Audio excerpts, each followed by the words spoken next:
How you doing, guys? This is Trey. You like that intro, right? Yeah. This is the new Filmosophy with Trei Hill. And today we have two awesome guests. I have Miss Kelsey, am I going to say it wrong? Mizell. You got it. Yes, I win. We had just said this. We practiced this literally 2 minutes ago, and I failed horribly. All right, so we have Kelsey Mizell. She's a good friend of the family. She, my baby is courtesy warm nights of all of her awesome clothes that she gives him. Very much appreciated. She's an LPC, Licensed Professional Counselor. And you guys are going to find out why we're bringing in these professional counselors real soon, because there's some serious issues with our characters going on in these movies. Serious issues. And next up, we have Miss Robine Hill. This is LCSW, Licensed Clinical Social Worker. Stop judging me, guys. They're judging me. All right? All right. First of all, y'all have to figure out what's wrong with me. Then maybe we could figure out why I can't memorize any of these things ever. All right, but yes. So yes, licensed clinical social worker, and I would love for you guys to delve into what's the difference and let everybody know what you guys are passionate about as far as all the different paths in mental health and the different licensing that none of us, mainly myself, know about. And I think that it's really important for us to make mental health cool and be aware of all the things that are available, the services that are available that people aren't aware of, or what is available that may need some help, right? That might need to be addressed, whether it's on a governmental level or people speaking about it, bringing awareness about it. We can get into all that fun stuff because we are talking today about Joker and Birds of Prey. Woo! Yes, nice. Yes, man. You guys all know I'm a sucker for a good anti-hero. I'm a sucker for a good villain. And both of these movies are DC's, I guess, their response to the MCU heroes. They started to focus on the villains. And I think both of the movies are beautiful. Specifically, Joker, I think, is beautiful. I think that they just did a gorgeous job with that. But I first want to deal with a couple of chores, all right? All right. So the first thing that we'll do is have you guys go over and sign our show board. So there's nothing for you to erase because this is actually the first episode I've done in a couple of months. So, you can pick up the pink pen over there and stay over on the right side, over on Robine's side, so that my camera can see it. And beside Filmosophy, you'll put Joker, Birds of Prey. You guys can team up as you will. And then underneath, you guys will put Robine Hill, LCSW. And you'll also put your name as well, okay? Perfect. Cool? Awesome. All right. Good luck. I start? Yeah, go for it. Good luck, guys. Thank you. I wish you the best of luck. All right. Cool. So, Kelsey, did I say that she was my wife? Did I? You didn't. You missed I didn't even bring that up, huh? I mean, I assumed that they would know, but I'm not sure. Maybe when they hear our vernacular within 15 to 20 minutes. And Likely, I think so. or, now that you did introduce her as your wife, I think that's a good thing. People that don't know you that are listening to this podcast yes, can man. catch on. Be like, wow, these people know each other very well for just being guest speakers. It was like, they got a little personal, that one comment. That was a little weird. Nice. Okay. All right, cool. All right, I like it. All right, and now, Kels, thanks for putting that down so softly. I'll sign up here. Mm-hmm. Yeah. Open this. Nice. Am I signing or just writing my name? You can write it. That's fine. And your credentials. Yeah, man. It's the tradition. We gotta keep the tradition alive. We gotta keep it alive. I miss putting Nick Pelicanos on there in my last episode. He was the director for DC Noir, and his father was a writer on The Wire. Oh wow, that's nice. Really awesome crime. What is it? Thriller, crime, detective type writer. Yeah. Classic. All right, but cool, guys. So we're going to keep going right along with knocking out chores. Let me make sure all's well with our recordings. I think that cut off at some point, but that's okay. We're good. All right, cool. So, all right. So now, what is your filmosophy?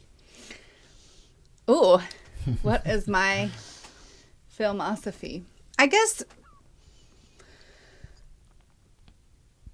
film, why I think film is so important, and my filmosophy is just an opportunity for people to go into a different world, escape, if you will, if we're talking about mental health today.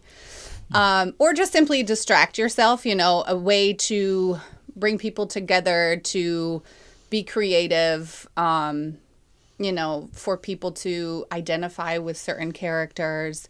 It just opens a lot of doors to things that might not be available in normal life. Mm-hmm. Cool. I like that. Okay.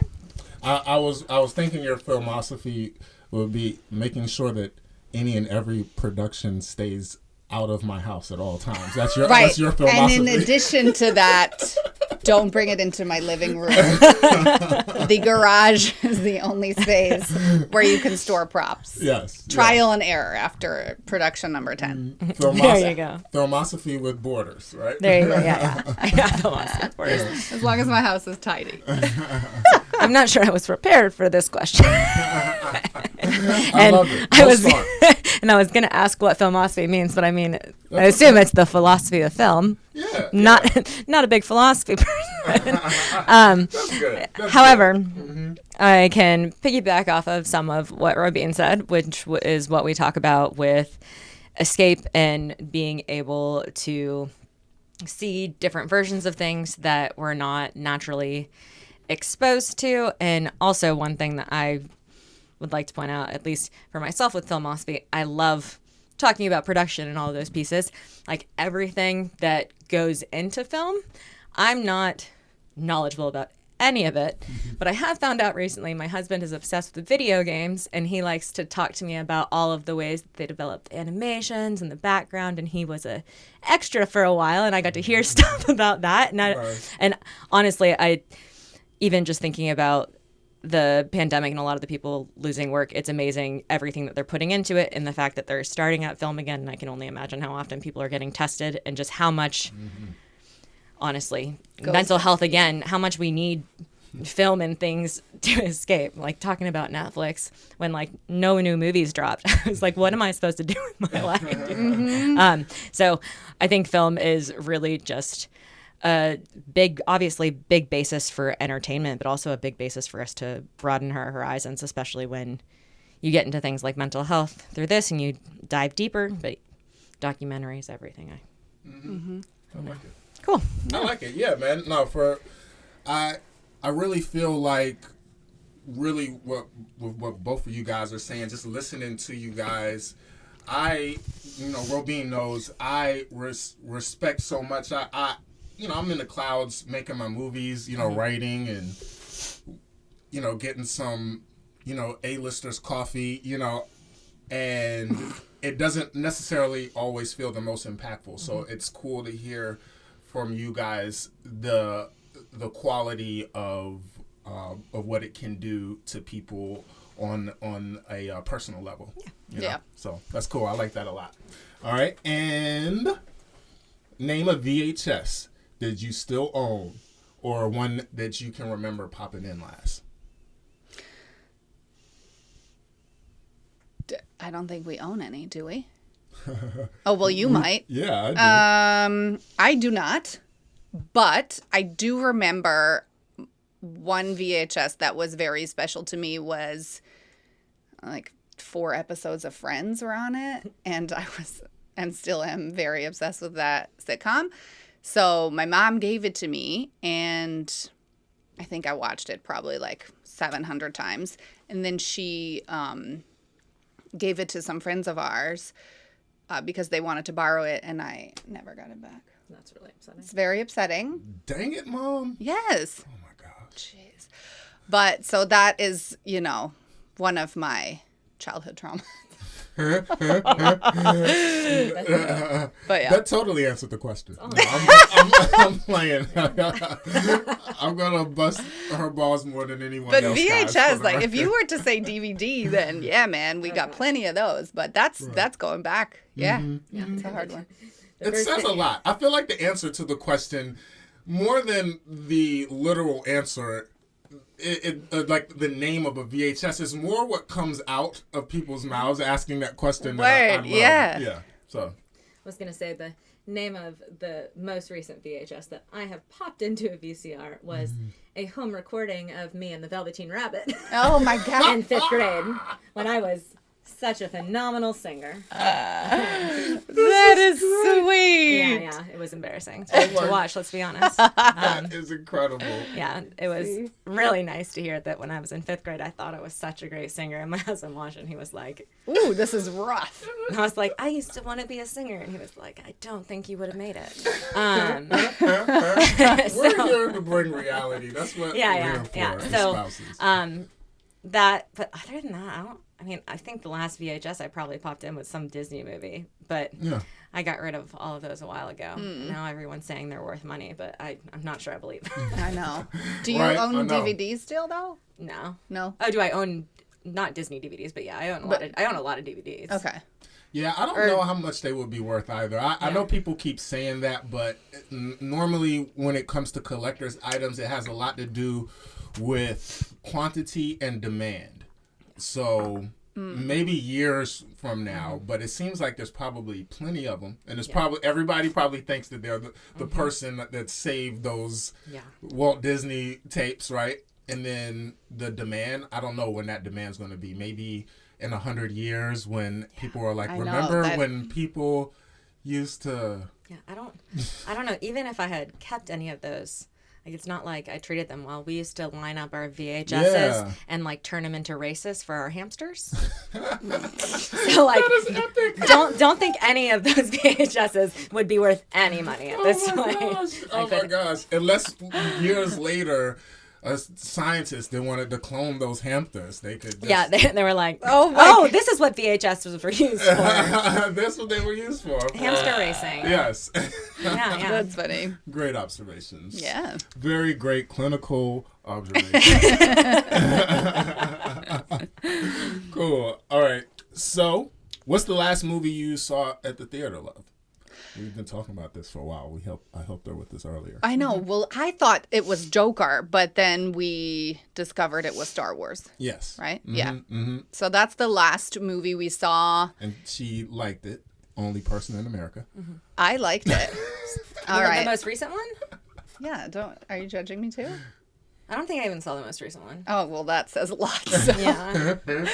Well, and you have so... a son. I mean, Jackson told me it was bad, so I just well, didn't okay. go there. But that was the last one we I don't saw. want to disrespect the House of Mouse. Everything might shut down. I know. I do like Star Wars. Was it? I do too. Yeah. Was it January 2020? I think it was December. Of 2019? Yeah. Oh, that feels like a long time ago. It might have been January. But I think Star Wars came out for Christmas. Right. Mm-hmm. And we didn't travel that year probably, so. Right. Mm-hmm. All right. Mm-hmm. Yeah. Hey. What about you, Kels? I'm trying to think of the name of the movie. Peppa Pig. No, we didn't do that. No,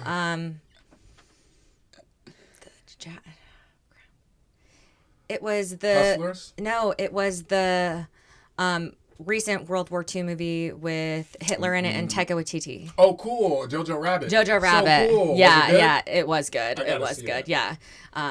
Jackson and I saw that in the movie theater. God, that would have been maybe in like November of 2019, if that. Yeah. And that was such a good movie. Yeah, I gotta check it out. I didn't plan that question to mean so much. I know. But, ever since I've been doing the podcast, COVID's already happened. People are like going way back. It's so cool to hear from everybody because they're like, oh, hold up. Man, that's right. We did used to go to the theater, right? Yeah. Yeah. That's But sad. we could have cleared. Like me and Kevin were talking. We would have probably chewed up, 30 plus films last year. Easily a year. But nah, not right now. And even from a filmmaker standpoint, a young one, it's scary to think of on an exhibition. Who's gonna what festival or even me exhibiting myself, doing even in my own exhibitions.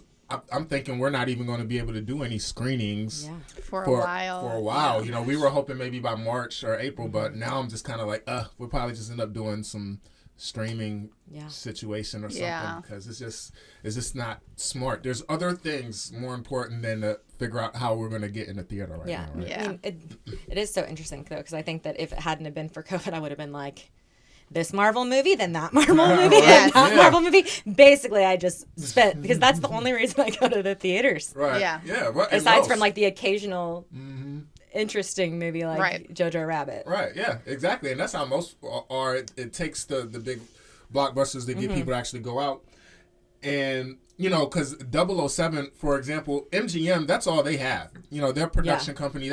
So they, a lot of movies are very similar to the restaurant business in that if you don't open up that weekend, then you don't have a restaurant the next weekend. And so it's like they spent a lot of money on these big movies and they need that big weekend. They need that big opening weekend, and Marvel has been able to wiggle and jiggle because of Disney Plus and all of the shows that are coming out that have been bubbling, that they've been doing a great job of filming. COVID compliance is on top notch down here in Georgia. Working on all sorts of different things. So these things are coming. They got them to distribute, but it's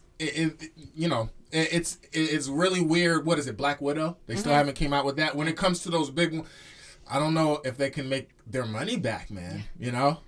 But after this, it's like, I don't know if I'm going to feel comfortable sitting in a packed movie theater next to someone. Like, when is that going to happen? I watch TV shows and where people are next to each other, and I'm like, you're too close. Where's your mask? You're not supposed to do that. Do you live with that person? Yeah. Whoa. Yeah. Do you know them? Or like strangers kissing. Yeah. What? Who even knows if movie theaters are gonna make it? Right. Yeah. Really. Real talk. I mean, there's a lot of stuff I'll spare you guys the trade conversations. There's a lot of stuff going on right now with, before they did antitrust laws to split up distribution and production to stop studios from owning everything. But now they need help. Yeah. So now, there's talks about, the Amazons, the Apples, the Netflixes buying theaters now, or film festivals buying but again, just like you said, as much as I love going to the theater, as much as I love going to the gym is my spot. Those are like my two favorite places to be. I don't know when I'm going to feel safe. Yeah. Even this summer, the end of the year,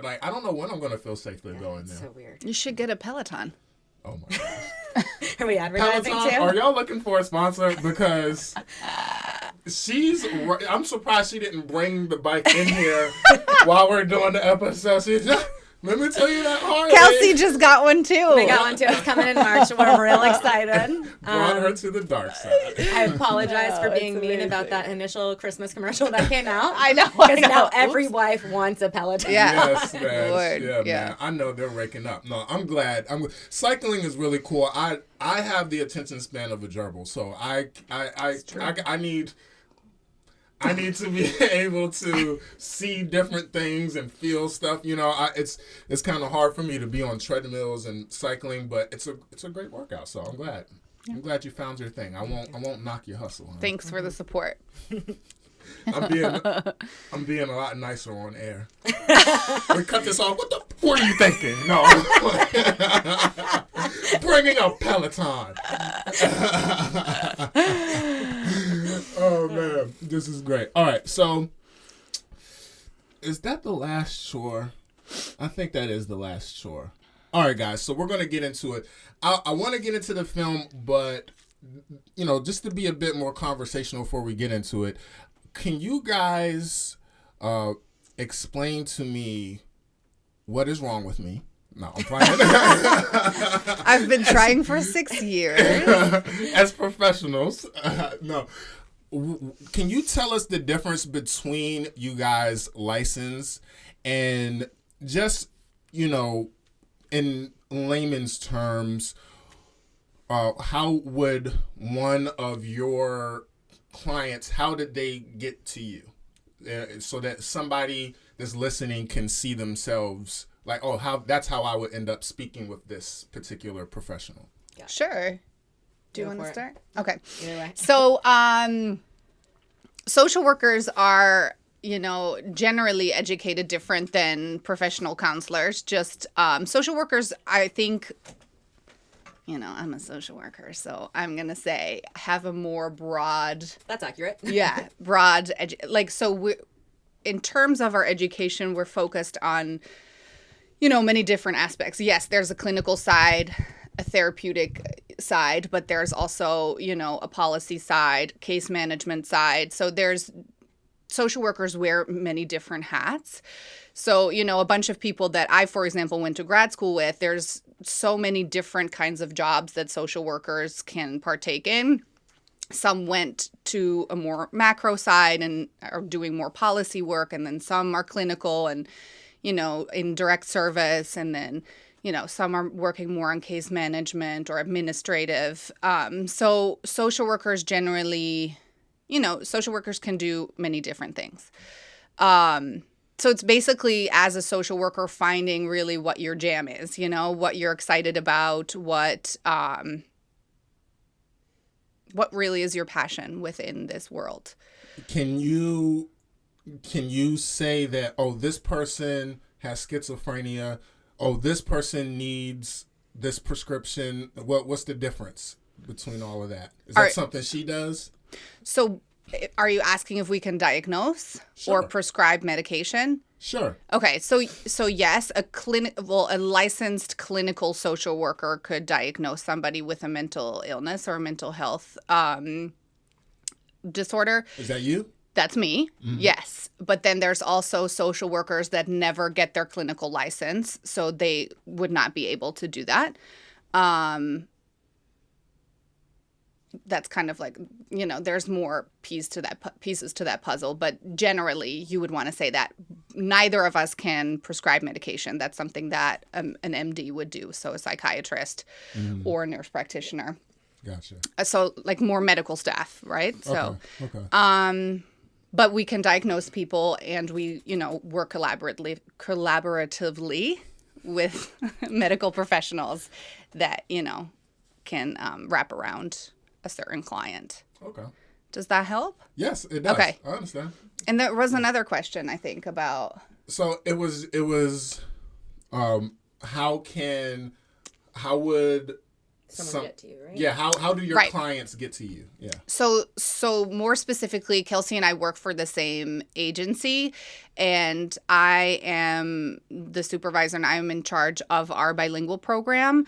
So most of the folks that my team works with are folks from the Latinx community. So somebody that would come specifically to me would be someone that speaks Spanish.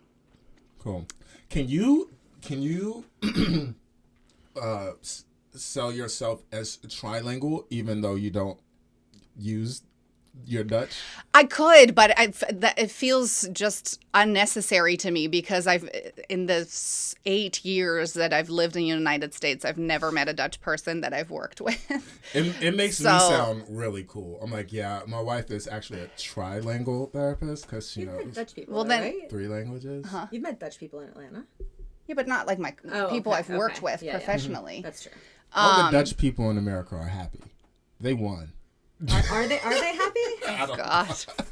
I just made that up. She seems happy. Sure, honey. We can say that. Cool. If that makes you feel more. Yes. Okay. It's a thing now. All We're right. making it a thing. So a trilingual therapy. Okay. Cool. So I am a licensed professional counselor. Like Robine said, I got my undergrad in psychology, my master's in professional counseling, and with that, my schooling was more just focused specifically on the clinical piece. So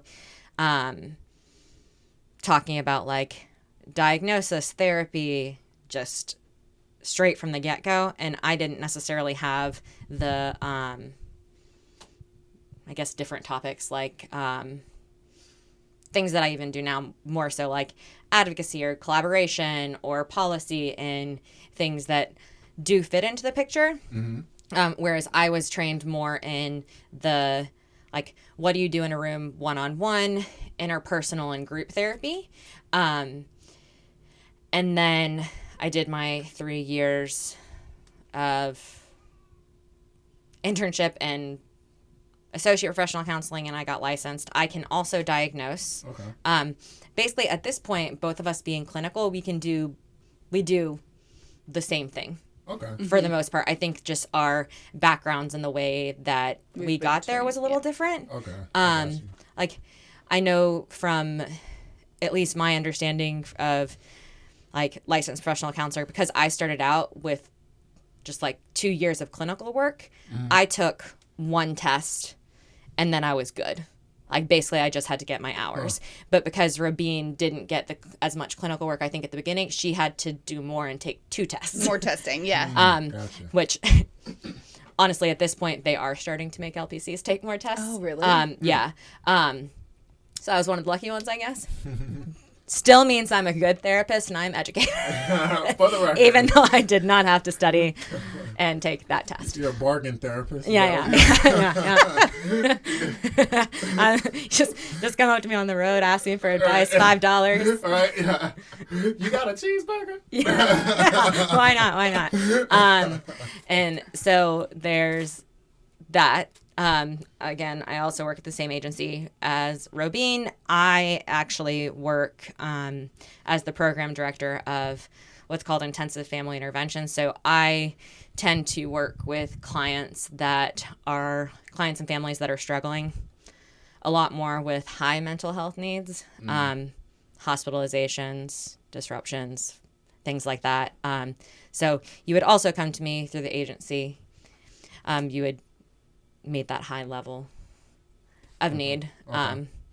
However, in kind of the more general sense, if anyone does want therapy, they can go to, we'll do another free ad, psychologytoday.com. Or just Google therapist and your zip code, or talk to your insurance. And right. It's not, like you said, mental health is becoming cooler and it's a lot easier to access. Yeah, man. Yeah. No, that's great. That's important. I'm glad you said And I want to say, you can also diagnose with intermediate license, but it needs to be verified by a fully licensed person. So I didn't say that correctly earlier, but so with an MSW or an LMSW or an APC, you can also diagnose, but it needs to be verified by an LPC or an LCSW. Yes. Gotcha. Okay. Yes. Cool, man.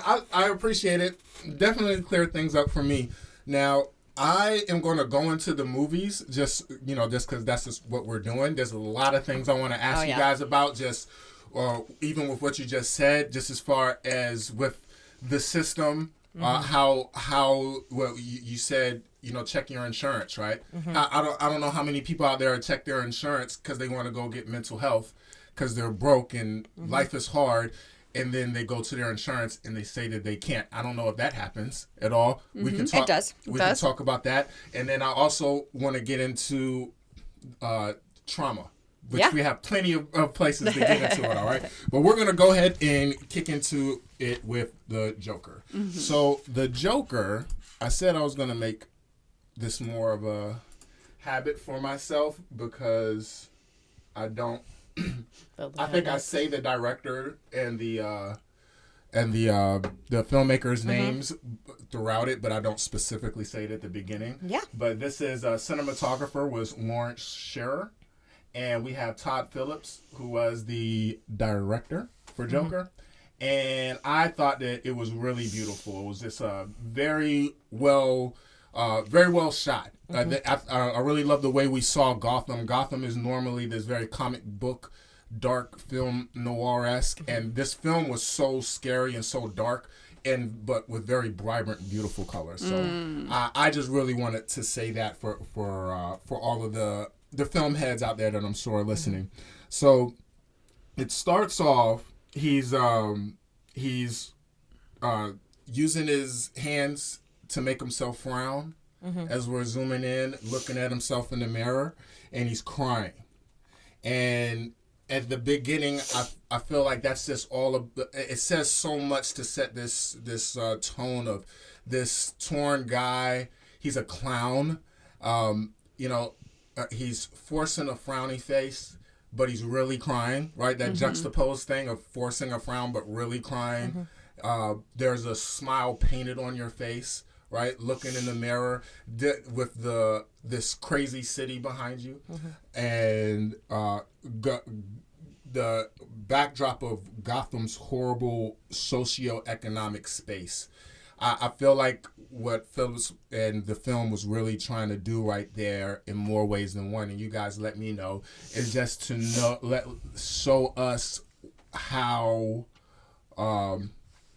this place, this headspace where this guy is, and this socioeconomic situation that has put him there. Yeah. And seeing that angst in him, I feel like in that scene, I really, really kind of hit me, and we'll see it as we keep going on, right, throughout the film. Let's see.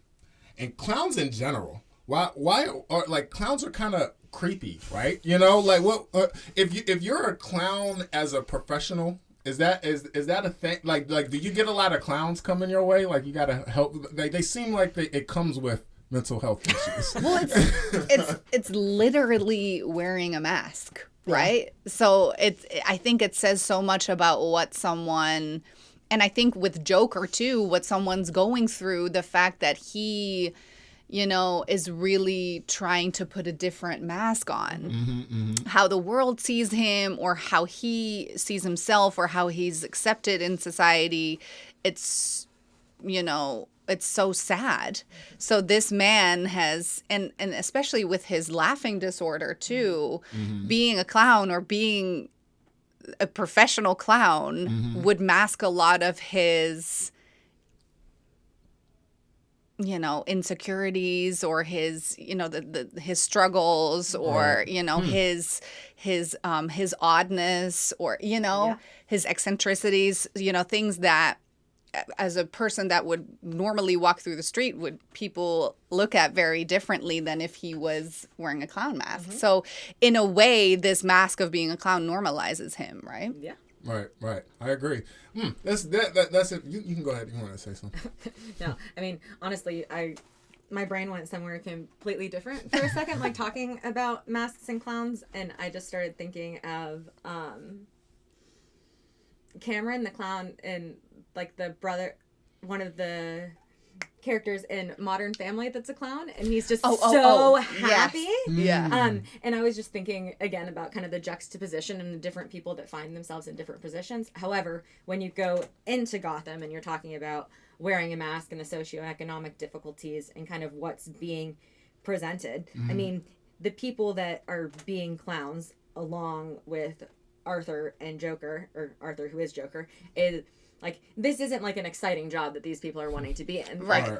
Like he's not even, his initial job isn't even like being a fun clown. He's turning a sign. He's trying to get attention. And so talking about wearing a mask is, this guy doesn't want attention on a normal basis. And so he's also having to almost force himself into that character. Exactly. Wow. And like, who wants to do that? And obviously that's related to, like, he obviously couldn't get another job, and he's forced to put on this mask and be someone he's not, and twist a sign and get bullied by a bunch of kids. Like, that's not a job that someone wants. That's not a clown job that someone wants. Right. It's like turning a sign is different than making kids laugh. The scene we see in the hospital that goes very wrong. Yeah. Do you think that it's kind of a harsh choice or him kind of being forced into this situation to become a clown, similar to someone being forced to work at McDonald's? Is that, like, is it a certain space in life, I guess, that he was at, maybe a mental health issue that he already had, that's the only job he can have? Yeah, that's kind of what it seems like. You talk about his laughing disorder. Mm-hmm. I mean, being a clown creates a mask, but also creates an appropriate space for him to laugh the way he does. To be different. Yeah, and not have to control it. Right? Yeah. Right. And so I think there's that piece. And then you also talk about how these are like part-time gigs as a clown. It's like almost like a temp agency for clowns. It's crazy, right? Yeah. That exists. So someone, clearly this is something that someone was forced into, and almost seems like he showed up at a temp agency and they were like, well, go to the clown one. This is the only place we can send you because of that laughing disorder, and trying to be like, oh, awesome, good for you. You got the clown card. Right. Not a job that I think that obviously he chose. He seems to be forced into. Right. I guess he has the aspirations to be a comedian. Yeah. And it's probably easy to convince yourself mental disorder or not with, being a clown, that kind of helps. It associates. It can make people laugh. Right? It's kind of a thing, right? I have to be careful with that myself. It's like, I'm a filmmaker, MFA. We get budgets every now and then to do some cool stuff.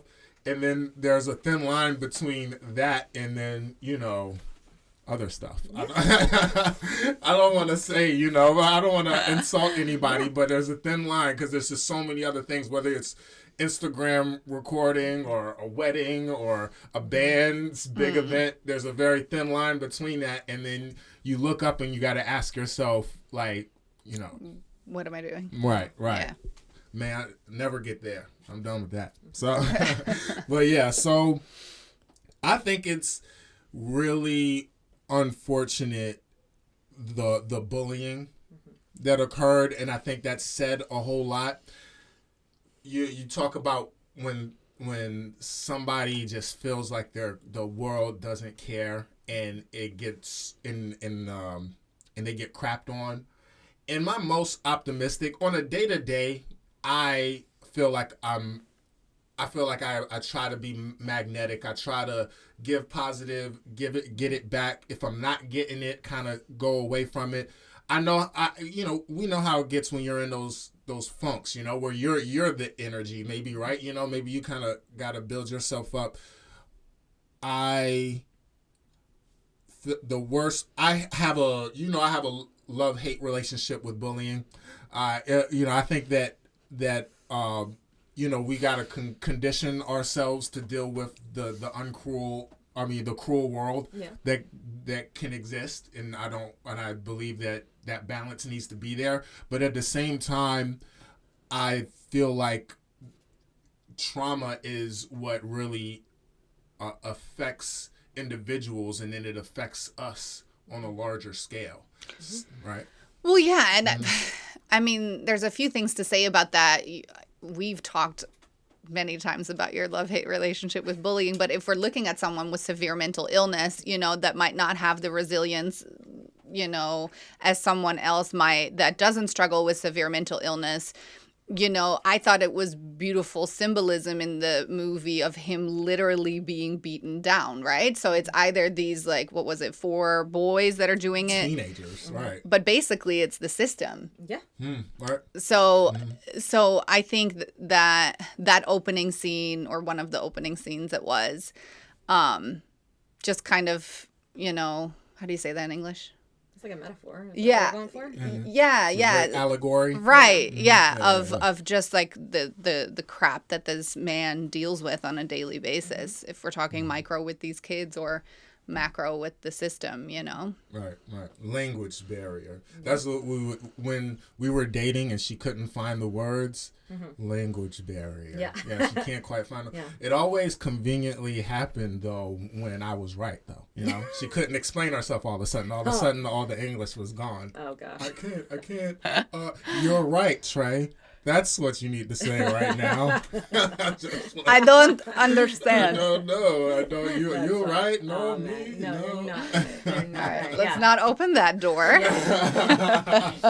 All right. Door's closed. Yeah, I mean, I was really thinking too, just about going back to that he is so powerless, and that is what has to do with the system and his mental health illness and all of these pieces that he, like Robine said, that if he had been a more resilient person, that he may have not chased these people down. He may have been like, you know what, I'm just going to take the hit of paying for this sign. But so much of what he is trying to do is trying to find power. And every time he tries to find power, every time he gets a little bit of bravery and hope that maybe, like, he's running down saying, like, help, see those kids, they have my sign, and like everyone's just staring and letting it go. That, like, it's the system, yes. And then it's also how, like, I mean, almost the, like, complacency of our of society in Gotham, of our society, of seeing people get beat down and not believing that it's our social responsibility to do something about it. Or to help out, right? Yeah. In a way, it's the scariest villain in cinema for me. Just you talking, I was getting chills. The scariest villain is the complacent Gotham City. You know, the complacent city. All of these people, they really don't care. And we and I'm not saying that I think Gotham City, you know, some people say, is it New York City? Is it, you know, anywhere in the? I think that it's us at our worst. You know, it's Gotham City. I think we've all created these versions of Gothams all throughout the world. When it's these cities full of people that, but they feel lonely. Everybody's alone, right? And nobody cares about each other, and the apathy has spread, and it allows everything else to happen, right? Yeah. What me and Robine were talking about, what is the laughing disorder that he has, and how does that? I looked it up. I can't remember the exact name. Pseudobulbar affect. Yes, pseudobulbar affect. So from my understanding, the laughing disorder can come biologically or come from some sort of a traumatic brain injury, and they kind of go into that a little bit when they talk about his mom having a delusional disorder and him having a head injury. And so it seems like what it does is it affects the part of your brain that controls your laughing impulse. And so he just has no control over it, that it's something as physiological as breathing for him, that it just happens. Oh, wow. And I think that also contributes to kind of wearing a mask. Yeah. That he just, like, he's sad, but he's laughing. And, like, it's just another reason for people not to understand him. Right. Like, he has to give them a card. Yeah. And even then they're like, what the, like. Who's going to read? How many times do people read it, right? Yeah. Right. No, what I read up on it, because I'm not familiar with pseudobulbar affect either, but what I read up on it is that it occurs often with people that have been diagnosed with Parkinson's or trauma to the head. So, yeah, you know. Yeah, I know that this film and the mental health issues in it, it doesn't get any more cinematic than this, because it's based on a lot of truth, but it kind of gets mashed all together in a cinematic kind of truth that is not all the way real. To my understanding, I think what he's dealing with is some mix of this effect, this laughing disorder, the trauma that he had growing up, and a genetic disorder, but we don't know where it came from, because we thought it was from the schizophrenic mother, but I guess the mother had adopted him. Yeah, So that was such like an interesting piece for me as well. I think, you know, what I thought was so interesting is that, you know, you see him in a couple of scenes laughing and crying at the same time. So I kind of went into, might it be like rapid cycling bipolar disorder, where people can like actually like laugh and cry at the same time, you know, because normally those emotions wouldn't be mixed like that. Kind of like Britney Spears, but that's a different a different story. But she tends to laugh and cry at the same time too. And not to cut you off, there's such a thin line when you're saying that, because like crying is an ultimate expression that we do when we feel any expression fully. Right. So it's very interesting to me. I'm just thinking, even as an actor, just talking about how awesome of a performance this was. There's a difference between laughing until you cry because something's so funny, right, versus laughing and crying because of the sadness, and you feel that, right? You can see that distinct difference. Or funny example with our children, when they're like, they can be like laughing and crying at the same time because their emotions, like, they're playing and figuring it out. Yeah, are figuring it out too. But as adults, like, it wouldn't, happen that way without a serious mental illness. And I even think that whether or not it's rapid cycling or whatever, I mean, if we go on the basis of trauma, that like, he goes into it multiple times in the movie where he talks about how, like, my life is a tragedy. And no, it's actually a comedy. And so it almost seems like that's the fight that he's trying to go on, because there are, like, thinking of the difficult, like, and a lot of the clients that we work with and just people in general, it's hard to talk about trauma. It's hard to experience your full deep feelings. And as a society, and obviously Arthur the Joker was taught to, like, he wasn't able to experience his emotions. He's taking care of his mom. He has to kind of rise above, even though he doesn't. And so part of me is thinking, like, is he trying to laugh everything off and then it gets too hard to laugh it off, so he's laughing and then he starts crying? Right. But again, talking about the trauma and all of that could all fit into rapid cycling, because trauma can trigger those things. It's just so hard to know, because it almost seems like one of the things that they try to do in this movie and so many others is kind of like make it so, like, there's symptoms of a diagnosis, but not quite diagnosable. It's just so confusing, especially because of the cinematic effects. Right. And it's ambiguous too, because he definitely has something. I mean, obviously, but there's trauma, and then there's probably just like some genetic stuff, and then we're thinking he's definitely a psychopath.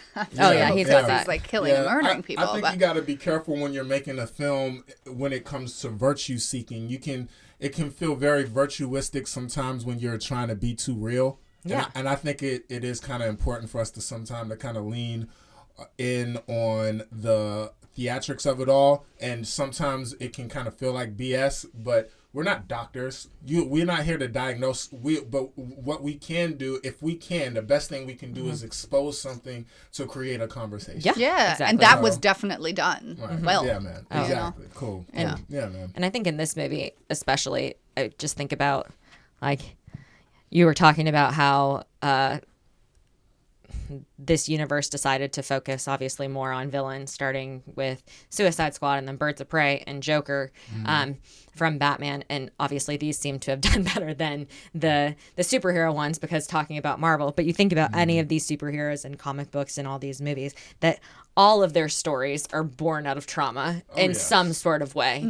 That's kind of the reality that they put it into. And then the superheroes somehow are wrapped in kind of support and resilience, like you talk about, like Batman, like he gets found by these amazing parents, and no, Batman was whoops, I'm thinking about Superman. Superman was found by like these amazing parents who like raised him and loved him, and like, even, I mean, Batman had his dad, who obviously died, but then he had money. But then he has his butler, who is like his pseudo dad, and all these people. And then you have Joker, who's like taking care and of a delusional mom. Oh yeah, and just like weird codependency. So that just lets you know the importance of nurture and how nurturing can turn you from a superhero to a villain. Huh? Yeah. Just like that, right? Maybe. And man, like trauma is so crazy. We were just watching this cool YouTube video I was showing her that I watched a while ago, talking about trauma and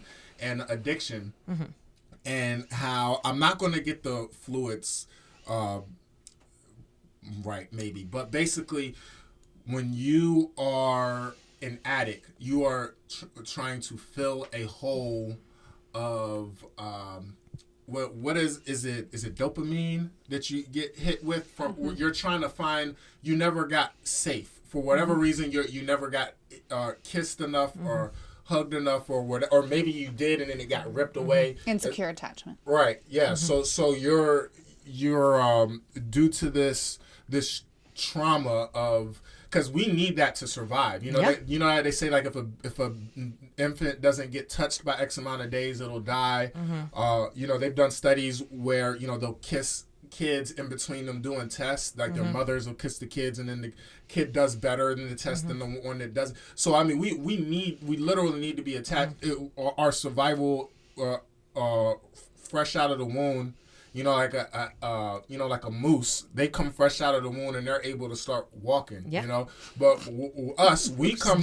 It's a very random very animal. specific. A moose. A freaking moose. No, it's very specific animal. No, but a baby, a child, a human infant comes out, and I mean that it is a little blob of blood. You know, you want to like keep it together, right? You know, and it's so sensitive. And it grows up to be like the most powerful machine that is a brain and a human body that we know right now. But that incubation period of where you're getting cultivated, that is everything. And what they were saying was, when you have had too much trauma or you've been void of that love, what happens is that you'll end up finding something that gives that charge to you for the first time.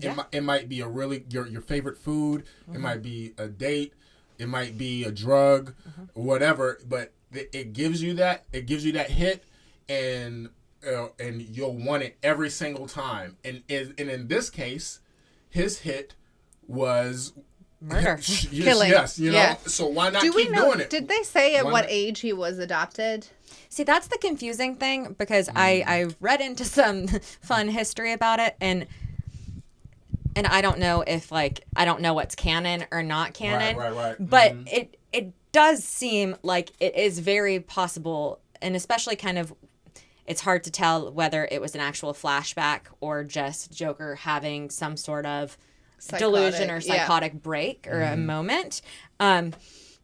However, if you go back to the point where she's in that room, assuming it's some sort of flashback, she seems like fairly sane and put together. And understandably, people with mental illness, it goes up and down. There can be lucid moments, there can be difficult moments. That if it's possible that he is actually the son of Thomas Wayne, that like that almost makes sense. That makes sense to me too. But even if he was adopted and all this other stuff is true, I mean, either way, that's I don't know. It's so hard to tell. It's really hard to tell, and because I was thinking that too. Like, what if she is?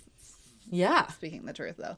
You know, right. So, she can still have you wanted to believe her for a while, right? Because John Wayne has plenty of reasons to like label her Thomas. John Wayne. What did I say? John Wayne. Why do I keep saying that? It's famous Western. It's another famous actor. person. Oh, okay. John Wayne is the Joker's dad. Just so you all know. Thomas Wayne. But sure, he has plenty of reasons to label her as, you know. Yeah, man. Yeah. So, what is really, like, was he adopted and at what age? But if he wasn't, it would explain his, you know, genetic makeup a lot more in terms of. And my thought is, it would explain it. And like, even if he was adopted, and either way, if she had a delusional disorder and didn't think he was adopted, or if she was forced into, or if the trauma of Thomas Wayne saying this isn't my child and forcing him out, like that triggered her genetic disposition towards a delusional disorder. Sure. Sure.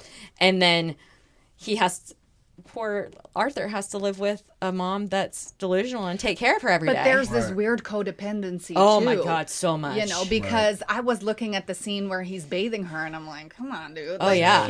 She can bathe herself. Yeah. Like, you know, so it's he also identifies with her caretaker. Oh, yeah. Like, my mom says I'm going to be a good comedian. Right. And then all of a sudden she's like, you suck at jokes. Right, Yeah. She said it She's in- "Don't and you have not to that be funny?" way. She Yeah. said, don't you have to be funny Yeah. to be a comedian? Yeah. Like, oh. What was up with that, Like, right? the hurt of that, Yeah. man. But that's when you talk about that codependency, whereas like she's not there to be a mother. She's No. there to feed off of him, right? Yeah. In her own way, right? Yeah. That's unfortunate. And is it just a thing? I know in writing it is, but in general, I guess. I mean, the foster kids, adoption, it always sounds like this kiss of death in movies. You know, is the percentages high of, you know, the bad happenings in the world, right? The crimes or the bad stuff. Is this happening to like just adopted, traumatized orphans and foster kids, or you know, does the system do anything for them, or? I mean, I think the system tries to do things Right. for them. I mean, obviously, we have like government-based insurances and trying to get them the extra support. And I mean, even talking about some programs like the program that I work for at our agency, that's not offered by private insurances, or very rarely. Like the intensive type of therapies aren't paid for, I think, as readily unless you want to pay out of pocket. However, again, it all comes down to, is there enough training or support for the people who are taking these kids in? And That's the piece. yeah, and Right. like, is it someone trying to make $1 to get a foster kid in their house, or is it someone that like wants a kid? And the hard part is we talk about the system, and like, let's say she did adopt this kid that had pseudo-bulbar effect, and she had that. Like, did the system give her training on a kid that had this medical resources condition or yeah. resources, or kind of wrap her around to help her successful? Probably not. Well, there is. I think what you're saying is so true. Yes, the system tries, but it lacks in so many ways. Like, even for example, I'm working with a young girl, a 14-year-old that has severe sexual trauma, and the defects worker nor the foster mom know any of her trauma history. So how can we provide? I'm the only one that knows. So how can we provide wraparound services for this child, or really support this child in the best possible way, if these people are not even aware of how she got there in the first place, you know? And it's like, oh, well, yeah, I have a caseload of 150 kids. I don't really have the time to like brief and staff every family member. Or, you know, the foster mom says, well, I have 6 other kids in the home, so I don't really, you know, they all have sexual trauma probably. Right. So. Right. It's like, if someone, can that defect caseload be set out? And I mean, again, this just all goes back to, I mean, you're talking about us as Gotham City. It's like, Right. do case managers get paid enough? No. Like, Right. is the system willing to recognize what they do and pay them more? Do we get paid enough? No. Like, and what it comes down to is, it's just all of these different pieces about what we value as a society and what we don't. And I mean, even talking about this movie, we talk about Joker getting to like this big breaking point, and I'm gonna blow the end of the movie, but like, we get to like the end of the movie and you see how many people are following him, is because all of these people are willing to follow this psychopath because the system isn't doing anything for them. I think we did that recently in real life, didn't we? Yeah, we did. Different clown. Like, did it work out? Yeah, right. But like, yeah. Yeah, man. This is great. I love this chat. When you see his social worker, is she doing a good job? Is she doing an average job? A bad job? What do you think? I mean, it's honestly hard to tell because they don't specify, like, is she, like, his case manager? Who is she? Is she Right. his therapist? Oh, okay. She's obviously someone from the government.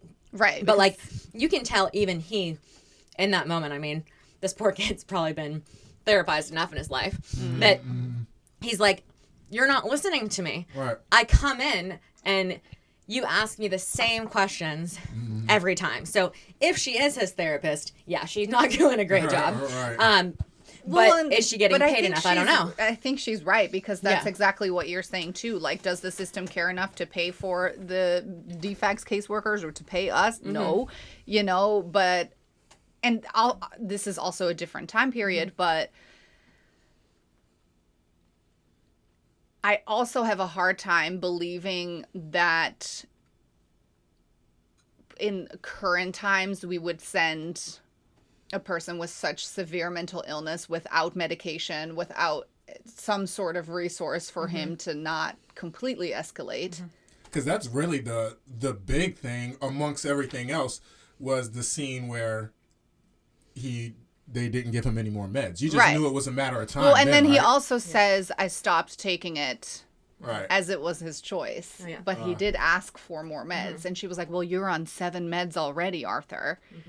What more do you need? Though, is, I mean, and again, we talk about him being a psychopath, and then there's some ways, like, once he starts to get his power, you also start to realize that he also has some, like, narcissism and sociopathy in there, and, like, he knows, like, even when he goes on that guy's show, like, he puts on an outfit. Yeah. He can... He walks in with a little He can play a dance. game. Right, So, like, right. I could see this in, like... And, I mean, going into the Birds of Prey even a little bit, like, talking about how he gets Harley and Quinzel to fall in love with him. Right. He can put on a show, and he can be like, Mhm. things are going fantastic. Right. Yeah, like, man. Freaking great. Like, Right. I'm off my meds. I am so happy. Right. And that's... I did not kill anyone yesterday. Right, Like, right. But that shows a little bit of, you know, when we go into, like, the discussion of psychopathy versus sociopathy, like he does have this tendency to be likable too, you know? oh, yeah. And when you know, psychopath versus sociopath, I think, like, when I think of a sociopath, I'm more like an Al Bundy type of person that, you know, Ted Bundy. Not Al Bundy. You like your names. Who is Al Bundy? Oh my God. What's wrong with me and all the another Al Bundy Western is movie actor. another sitcom, right? Yes, man. He was his own sociopath, I Yeah. guess. But, Ted Bundy, like, that you need to be a likable person for people to kind of, you know, follow your lead or whatever it is.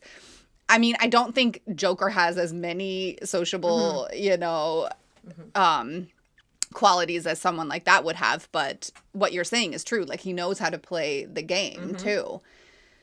right. He figures it Yeah. out, yeah. Yeah, man. I mean, because that's the thing where you kind of got to be careful what you ask for. You know, like, this mentally healthy person gets healthy or whatever, you know, healthy. Well, their baseline might be a little disruptive to the standard of living that we create. Especially when you talk about, like, his delusions and all of these, other pieces. I think that he, like, that what starts to happen is that he finds the gun, he gets some power, and he develops these delusions of grandeur and feeling loved, even with Well, him and he having has this he has girl. a community now, Yeah. right? And he has a Right. tribe now. The Right. fact that all these people are wearing his masks and they're Yeah. cheering him on and, like, saving him from the cop car, and you know, he finally fits in somewhere. So it's going to perpetuate all of the delusions all that of he's the already delusions that experiencing, he's already experiencing. Yeah, Right. and his violence, right? Oh, yeah. Ultimately. Oh,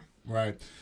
And when he is talking with, you know, the therapist, and, you know, they talk about him being on 7 different prescriptions. I mean, that sounds, to me, it sounds so sad. You know, I don't know if you need them, you need them. I'm not going to knock somebody that needs their meds, tell them not to take their meds. But then he says that I just want to feel normal. And that felt so sad to me, man. You know, but I guess that's a thing, right? I guess that's a thing where there's these illnesses out there and you need to be balanced, and you might need these 7 prescriptions to be right. But he's asking for even more. Is this a sign in this moment that like if somebody came to you, one of your clients that was taking 7 meds, and they were saying I'm looking to try to take more, and you were like, I don't know, and then they said I just want to feel normal. Like that sounds like a pretty deep cry for help to me. What would it's a delicate balance, because the hard piece is, so in an ideal world, you're taking medication to try to elevate chemical levels, stabilize them, to kind of manage these pieces. However, for him, he asks for more medication because he says, all I think is negative thoughts. Yeah, and so the hard part is medication can't change your thoughts. Medication can't necessarily change your feelings. It can dull some things out. It can maybe help with the psychosis. It can maybe increase some positive feelings because of those chemical imbalances, but the medication doesn't do all the work. Part of my thought too is that a lot of that medication is probably managing some of these intense impulses that he has to not act on these negative thoughts and behaviors, because they never really indicate why he was in the hospital, if I'm thinking correctly. I mean, we can guess that he had some sort of psychotic break, right? Potentially, if you look at his mom, if you just think of everything going on. And so I'm under the impression when he's asking for more medication that he's saying, like, I want something to fix me. I want something to fix me. He's having a moment of clarity. Yeah. Right? Right. I got you. There's no medication to fix his thoughts. And that's, I think, where he goes to stop taking meds. He's like, nothing's going to fix this. This is just who I am. I have some power now. And then also, I mean, talking about medication in the general population, especially if we think of him having any sort of psychotic features or delusions, it's actually pretty common for people that experience schizophrenia or psychosis or some other more severe and persistent mental health disorders to prefer not to take medication because it dulls every other piece of you. Right. And so they're like, you know what? It's all of this psychosis, all of this delusion, like, that's worth it to not feel dulled. To experience, even if I have to experience a negative emotion, I would rather experience a negative emotion than walk around as a zombie. Right. That's crazy. I've been very close to scenarios like that a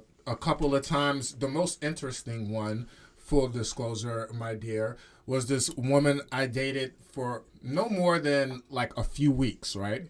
But she told me after a couple of weeks that she was taking meds, and she had mental health, and I didn't know exactly what it was. But me and my, my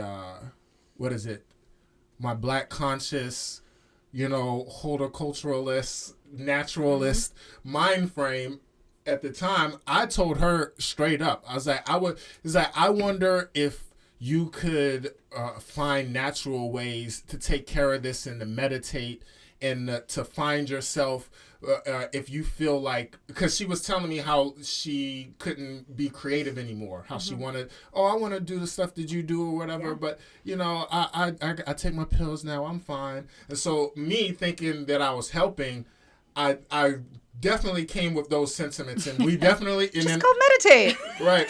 And we stopped dating in like a week after that. And it was more her than me that just kind of stopped calling or answering the calls.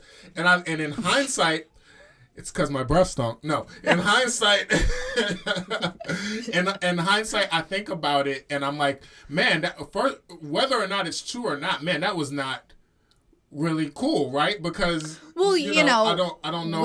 And she never disclosed her diagnoses with you, I'm assuming, because that's not something you do when you're casually dating someone, especially if you really need to be on that. She probably stopped calling because there were like bunnies hopping around her apartment. She was like, "Ooh, there's fairies.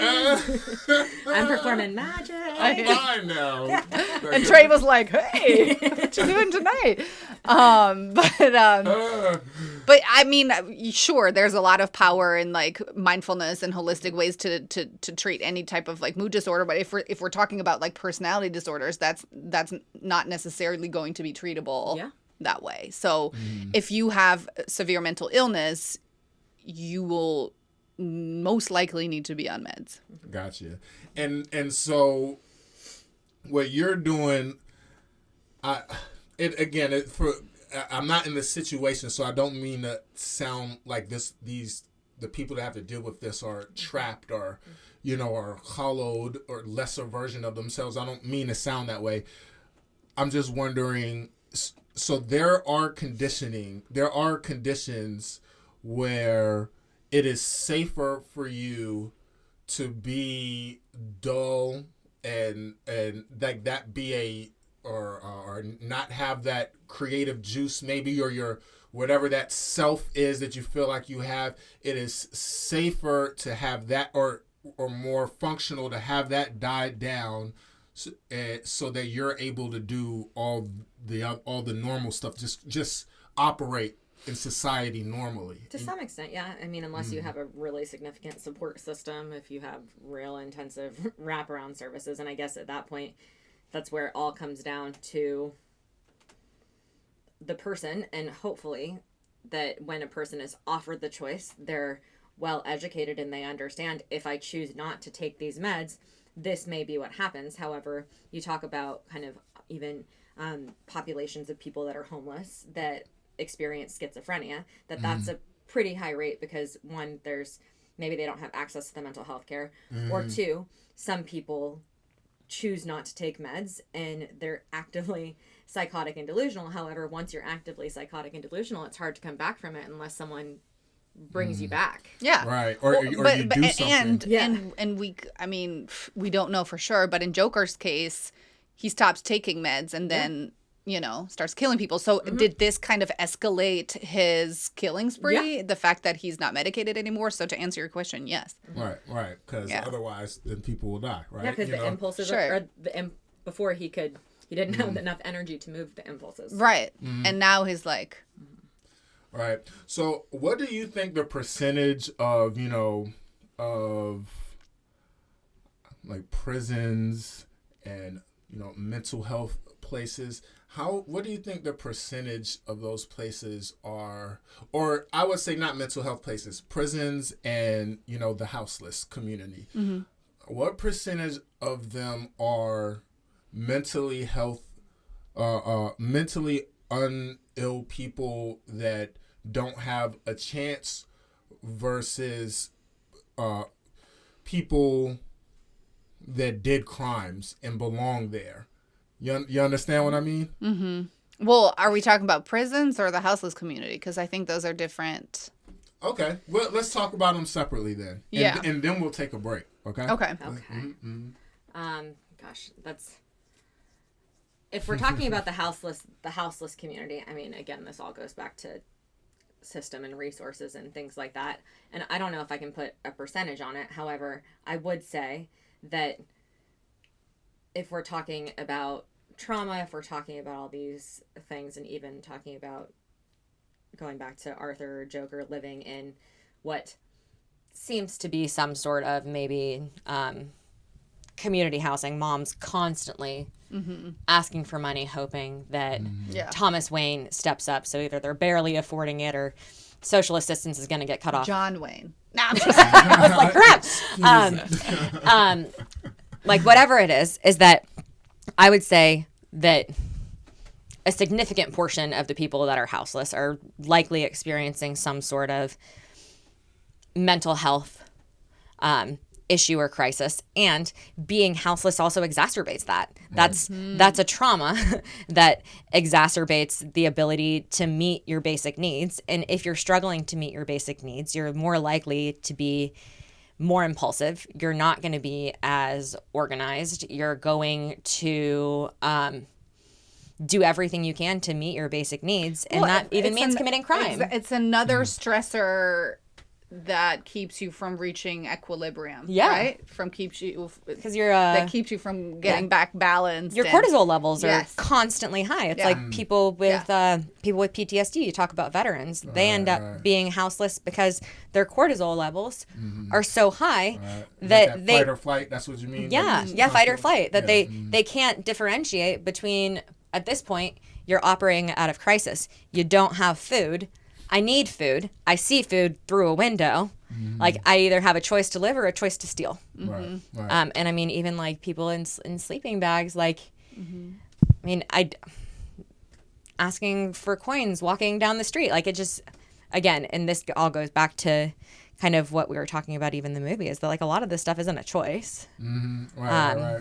Yeah, because it feels like, you know, cause you can talk more about the prison system, but when it feels with houselessness, again, a lot of times when we see these guys out on the corners and stuff too, that it is a decision. That's what my last short was about, was this kind of me thinking about that blurry line between these people that, like, it feels like they made a decision. And I'm not even knocking the hustle, but it definitely feels like, you know, your hair's done, but your stuff is messed up, and you need your clothes aren't. You know, clearly you don't have a place.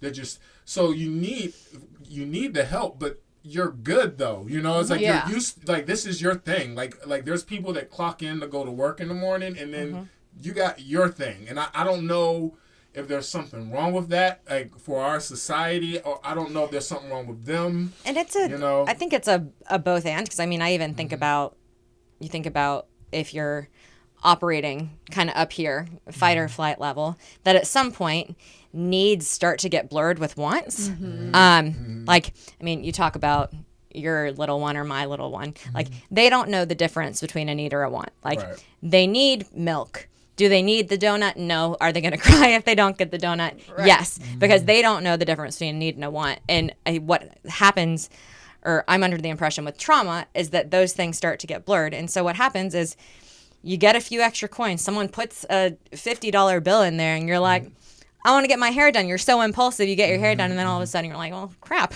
I don't have enough money to pay for food tonight. I'm going to go back out. That it's not... I don't think it's as linear or logical as people think it is. Right. I think, there's a lot of gray area. Yeah. And you can touch on it on the prison side of things. You know, what's the percentage of them that committed a crime? You need to be in jail. Committed a crime? Well, they have mental health. So if we treat this more like something that needs to be taken care of more than be punished, then maybe this person won't do it again. Yeah. And can be back in society. Percentage-wise, I think that's difficult, and we're talking about America, because if we talk about the country I'm from, this country in the world, I'm just kidding. Everyone's happy. But then that's why people that have committed crimes that have a severe mental health diagnosis don't go to jail. Like they go somewhere else, you know?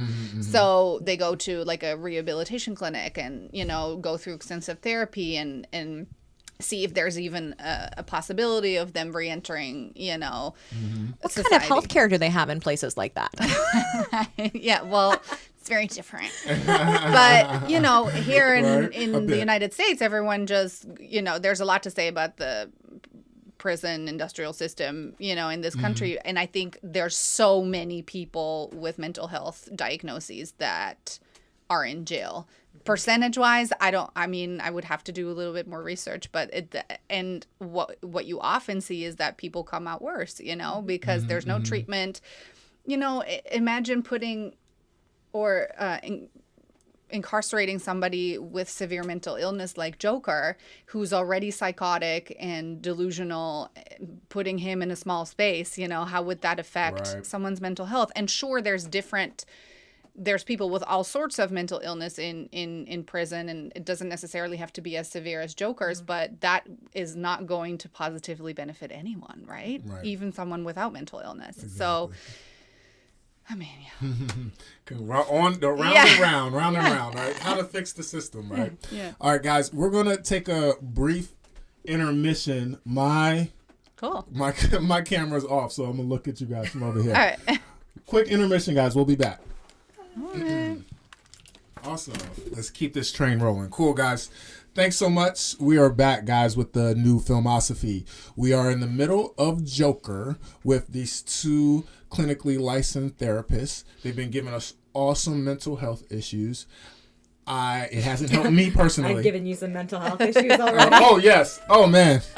I meant to say mental health advice, but yeah, that was a Freudian slip. I'm actually they're putting me through it, guys. They're putting me through it.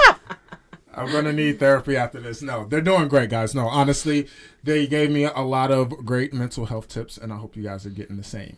So, we're in the middle of Joker. We're just talking about trauma, all the trauma that poor Arthur went through, right? Poor Arthur. Poor Arthur. Until we go to the Birds of Prey, then it's F. Arthur at that point, right? Because he's abusive by that. Mm-hmm. Yeah. But we will continue. We're in the middle of the Joker breakdown. So,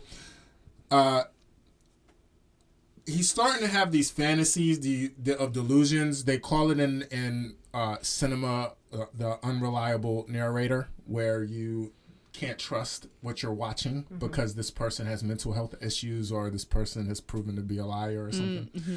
So we know that he has these delusions of being on the Murray Show. Him and his mom watched the Murray Show, and he starts to hallucinate about this best case scenario of Murray picking him and bringing him to the stage. You are loving him for just existing, and you're a lot like me, man. All these the fantasies with the black woman down, like with the right, and then he did, but really when he's just fantasies or delusions. Yeah, right, yeah. Psychotic episode or psychotic. Okay, right, yeah. I guess there's a thin line between those two. Yes, and yes, there is a thin line because I feel like I give myself delusions all the time in order to, fake it till you make it, or, sometimes it doesn't seem real. This is new information to me. Well, I'm just gonna, I know, they're like, you see how they're looking at me now, they're like, hold on, keep going. Wait, what? Well, I'm completely delusional. I was just talking about this on one of the episodes where I have this memory of performing in honors chorus and in chorus and band, and I was the man. I hit my landing and I sung in the perfect octave, and everybody was cheering. Well, and it was beautiful. I think it's different for children. But all I was just saying was that it motivates me. Mm-hmm. It motivates me to do all the great things. Yeah. Or sometimes a little bit of delusion. Sometimes me thinking of visualizing the audience cheering before I step onto the stage, or thinking that I've done this before. I sometimes I really have to be delusional, and I hadn't done it before, right? Mm-hmm. So there's that, but then that's fantasy, I guess, right? But then that's like fantasy and daydreaming, right. Visualization, yeah, right. Word motivational visualization, not like all right, psychotic. Yeah. Yes, but then there's the he's experiencing. Look, she's trying to diagnose me, y'all. But then you're experiencing, having this whole relationship with this woman, right? And that was so telling to me too, because it's trying to find that support again, right? The connection, the belonging, if you will. And that's the hard part too, is that's where we kind of get into this fine line of knowing whether or not these are full-on delusions or full-on psychotic breaks, because kind of we go into things like or diagnoses or the psychosis that's generally associated with like schizophrenia. So when we're talking about schizophrenia, a lot of the psychotic episodes that they experience, they actually believe they're real. They cannot tell the difference between reality or delusion, or reality and fantasy. However, when we come to what Joker's experiencing, that it's never really made clear. It seems like he has these psychotic moments and these delusions. However, there's part of you that constantly feels like he's having a psychotic moment, yet he can pull himself back to reality so quickly.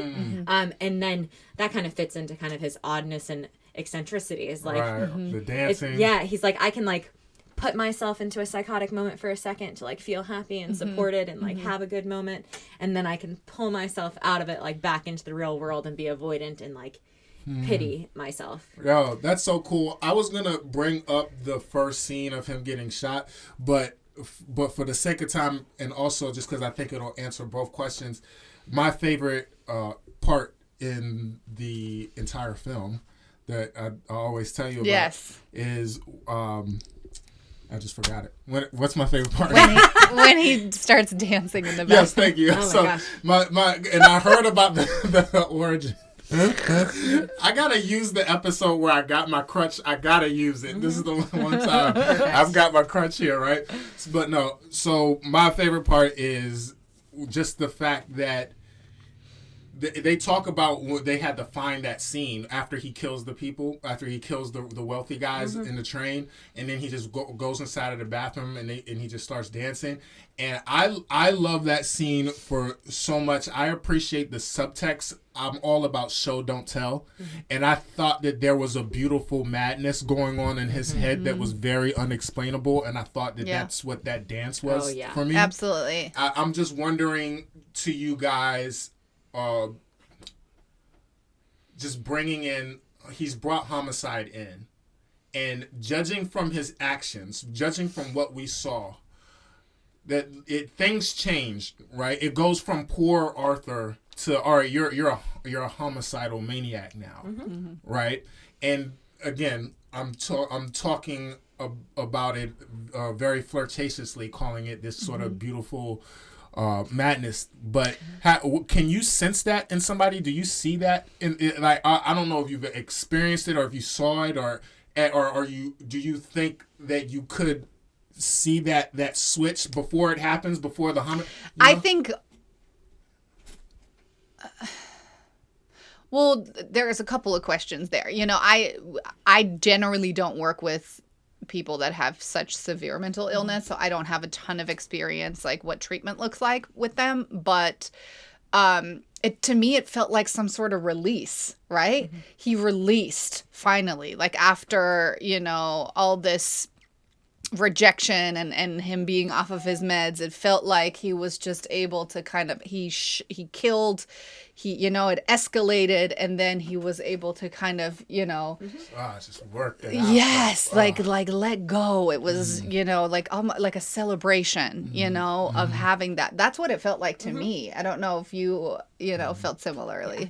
I mean, I think that when you talk about people with severe and kind of persistent mental illness, and especially if you talk about Arthur, he kind of has these two different sides of him. He has this like really avoidant side that's like so scared of rejection and so scared of being himself, and then there is a beautiful madness to it where you talk about he finds this gun and that's given to him, and he finds his power that he has never had before, and so like all of a sudden he feels confident and he feels comfortable in his own skin, and he's dancing and he's happy. And so, I mean, I would say that that's probably a moment that you might be able to observe with a lot of people, but however you think about what's legal and illegal.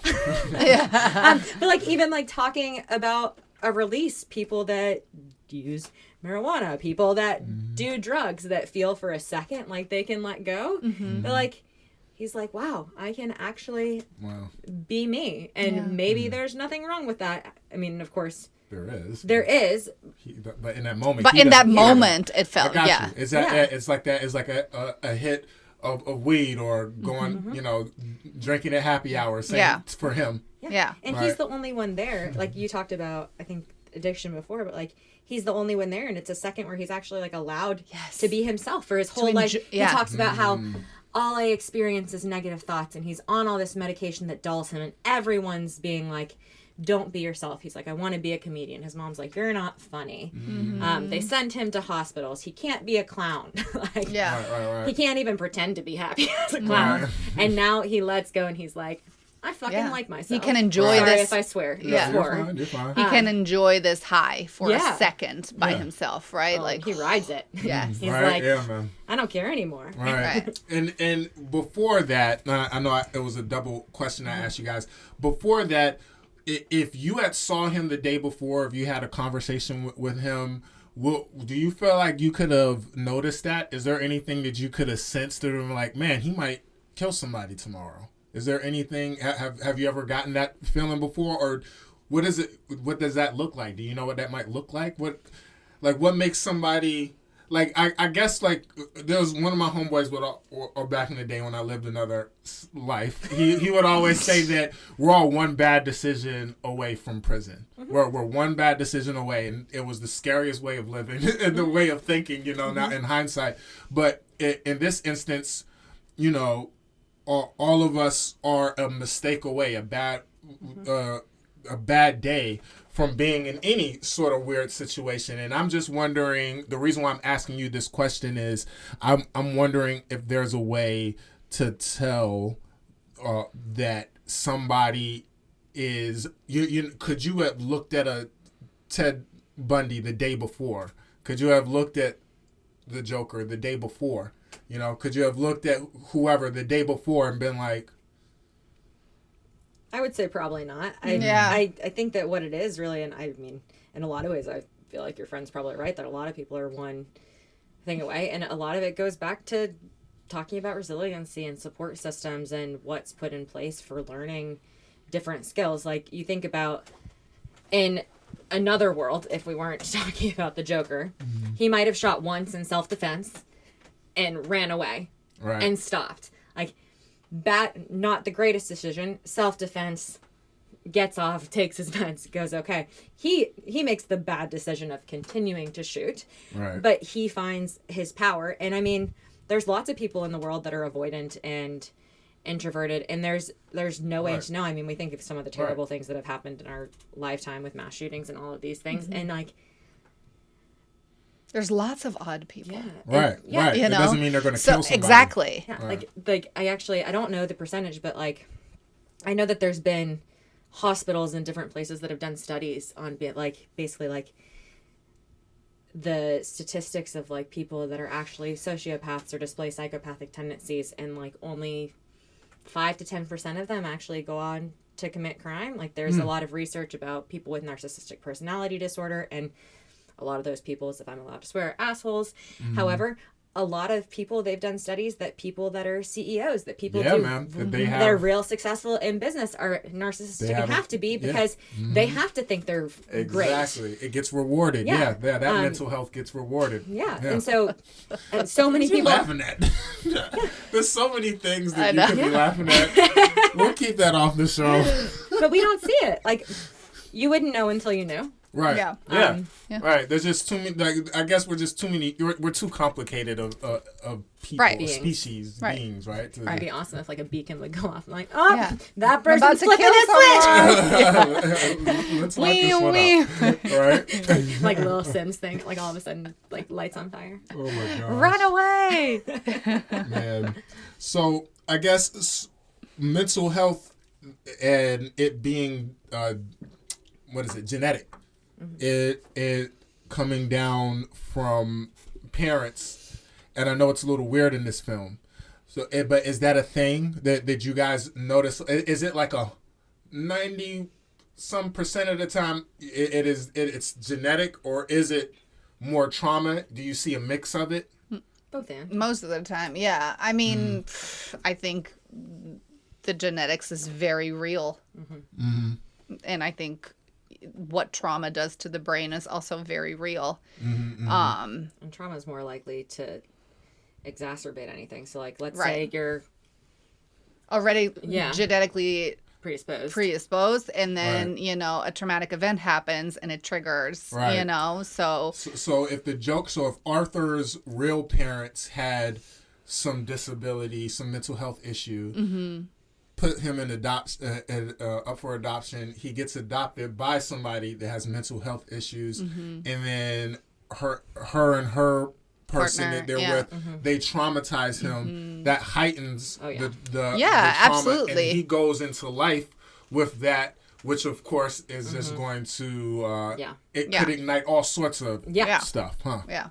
Oh, man. Yeah, severe mental illness, I would say most of the time you would see a combination of right. Yeah. A cocktail of just drama, man. Yeah. Just some rough stuff. So we saw that that the Thomas Wayne, when he finally meets him, because we have the cool scene of Joaquin Phoenix across the fence from Bruce Wayne, and just like you said, you could talk about two people that are in the same city, but because of that nurture, two seeds that got put in the same ground, but because one got nurtured and one the other, they're going to grow out differently, right? And I love that scene when he goes inside of the bathroom and he's talking to Thomas Wayne, trying to get him to show him that he's his dad. That scene breaks me up because he doesn't have the skills to talk to him, and also, it might be BS too, right? Or it might really be BS, but he doesn't have the skills. But man, he wants connection so bad. So bad. He wasn't even offended by Thomas. I don't even know if he would have been as offended by Thomas Wayne saying, "Oh, hey, I don't know about that," but like just how cold Thomas was, and that he punched him, and he was just like, "Yo, why is everybody?" His response, "Why is everybody so cold? Why is it?" And that, to me, that really ate me up because I was just like, "Man, that dude just needs a hug. He just needs a buddy, It's not even like it's like maybe he, If he got a hug, maybe this wouldn't have happened. Would have made for a much less interesting story. Book, Right. No, but that's so real though, right? And you see how impactful lack of support is and can be for people that struggle with mental illness. It's such a huge factor in how people handle mental illness. Do you guys have clients that need a hug right now that can't get one? I feel like Always. all of them. Yeah. Always. Wow. Ain't that something? That says a lot, though. Yeah. I need a hug. Let's do this. Let's knock this out, man. Let's knock this out real quick. By the time we wrap here, she'll have face paint. Where are my meds? Trey, all I have are bad thoughts about this film. Oh no, Kelsey's on the dark side. No, okay, cool, guys. So, he got caught with the gun, and that sucked. That his homie putting him on, and to me that, along with his boss at the beginning, punishing him, for the sign breaking. This is this world that's dumping on him, right? And then we talk about him finally getting rewarded by murdering the wealthy boys in the train. And then he gets even more rewarded by all of these people. Him starting this movement, this whole movement where people are wearing his mask. That's my mask. Yeah, because you see him in the cop car at the end, and he's like. And the cop is like, "You created all this, or you made all that," and he's like, "It's beautiful, isn't it?" Like, yes, right. I finally got the love. I finally got it. That's a lot of reason why people want to be famous. Well, we talked about when we broke down La La Land, my actress buddy Alexandra, that a lot of Hollywood will attract a lot of broken people, and where people that need fame because they want to fill up an insatiable hole that happened from trauma as a child. And you think about it, what that dragon that a lot of people are chasing, trying to be famous, he actually caught in that moment. Oh yeah, right. It's just he got that insatiable hole.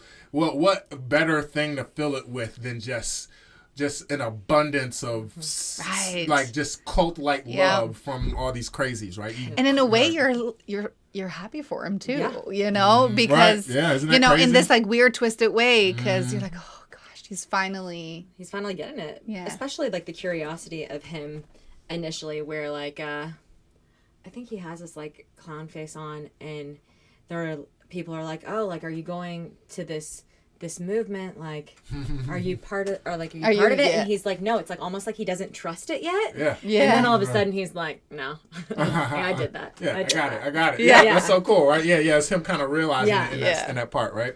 So cool. So we're rounding the end of Joker, but you had a quote, right? I just wanted to read that. Yeah. Go ahead, please. Mm-hmm. So like, when he's on the Bill Murray show. I do love Bill Murray. But no, when he's on the Murray show, like just when he says, and this like I think honestly pulls into so much of what we're talking about, like, what do you get when you cross a mentally ill loner with a society that doesn't give a fuck? You get what you fucking deserve, which is just like, that's like the perfect way to wrap up this film and also hit all of these micro and macrocosms that they're trying that's it to focus on. Just oh my gosh, when he said that, it gave me goosebumps. And that goes exactly to what you were saying at the end, when like, you know that you're not supposed to be happy for the Joker, but in a way you're like, yeah, I am. Right. Good for fucking yeah. And this is Gotham City. You know, there's a lot of theories that'll say that Batman is the villain protecting a villainous city. Yeah. You know, and where the Joker might be the good guy bringing anarchy to a city that is hopeless, that needs it, right? You know? And I love, you know, you guys putting it that way. Yeah. And you're right, man. That is such an eloquently done scene that says so many things.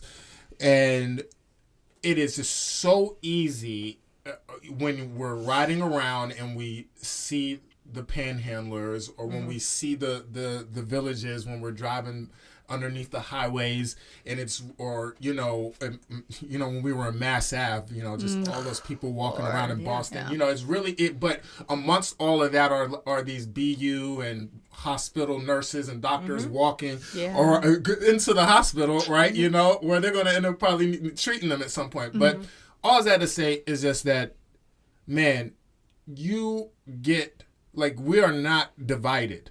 We are houseless. Yeah. You know, we, like, if it's, and it's not to sound whatever, but we have mental health. It's not to try to sound all, you know, Saturday morning cartoony, but honestly, we have to see ourselves in the situation. Yeah. It's really easy for us to just turn on our TVs and I'm taking care of mine, and I'm just, you know, life is hard, right? You know, like, so what, but I think it's so important for these movies to see how the villains get made. Villains get made when we aren't representing the best versions of ourselves. If there's nobody out there to hold that light up, and there's just a bunch of jerks running around smashing signs, if we don't understand how important it is for us to be that light for anybody and everybody that may need it, you know, because not everybody's having a good day.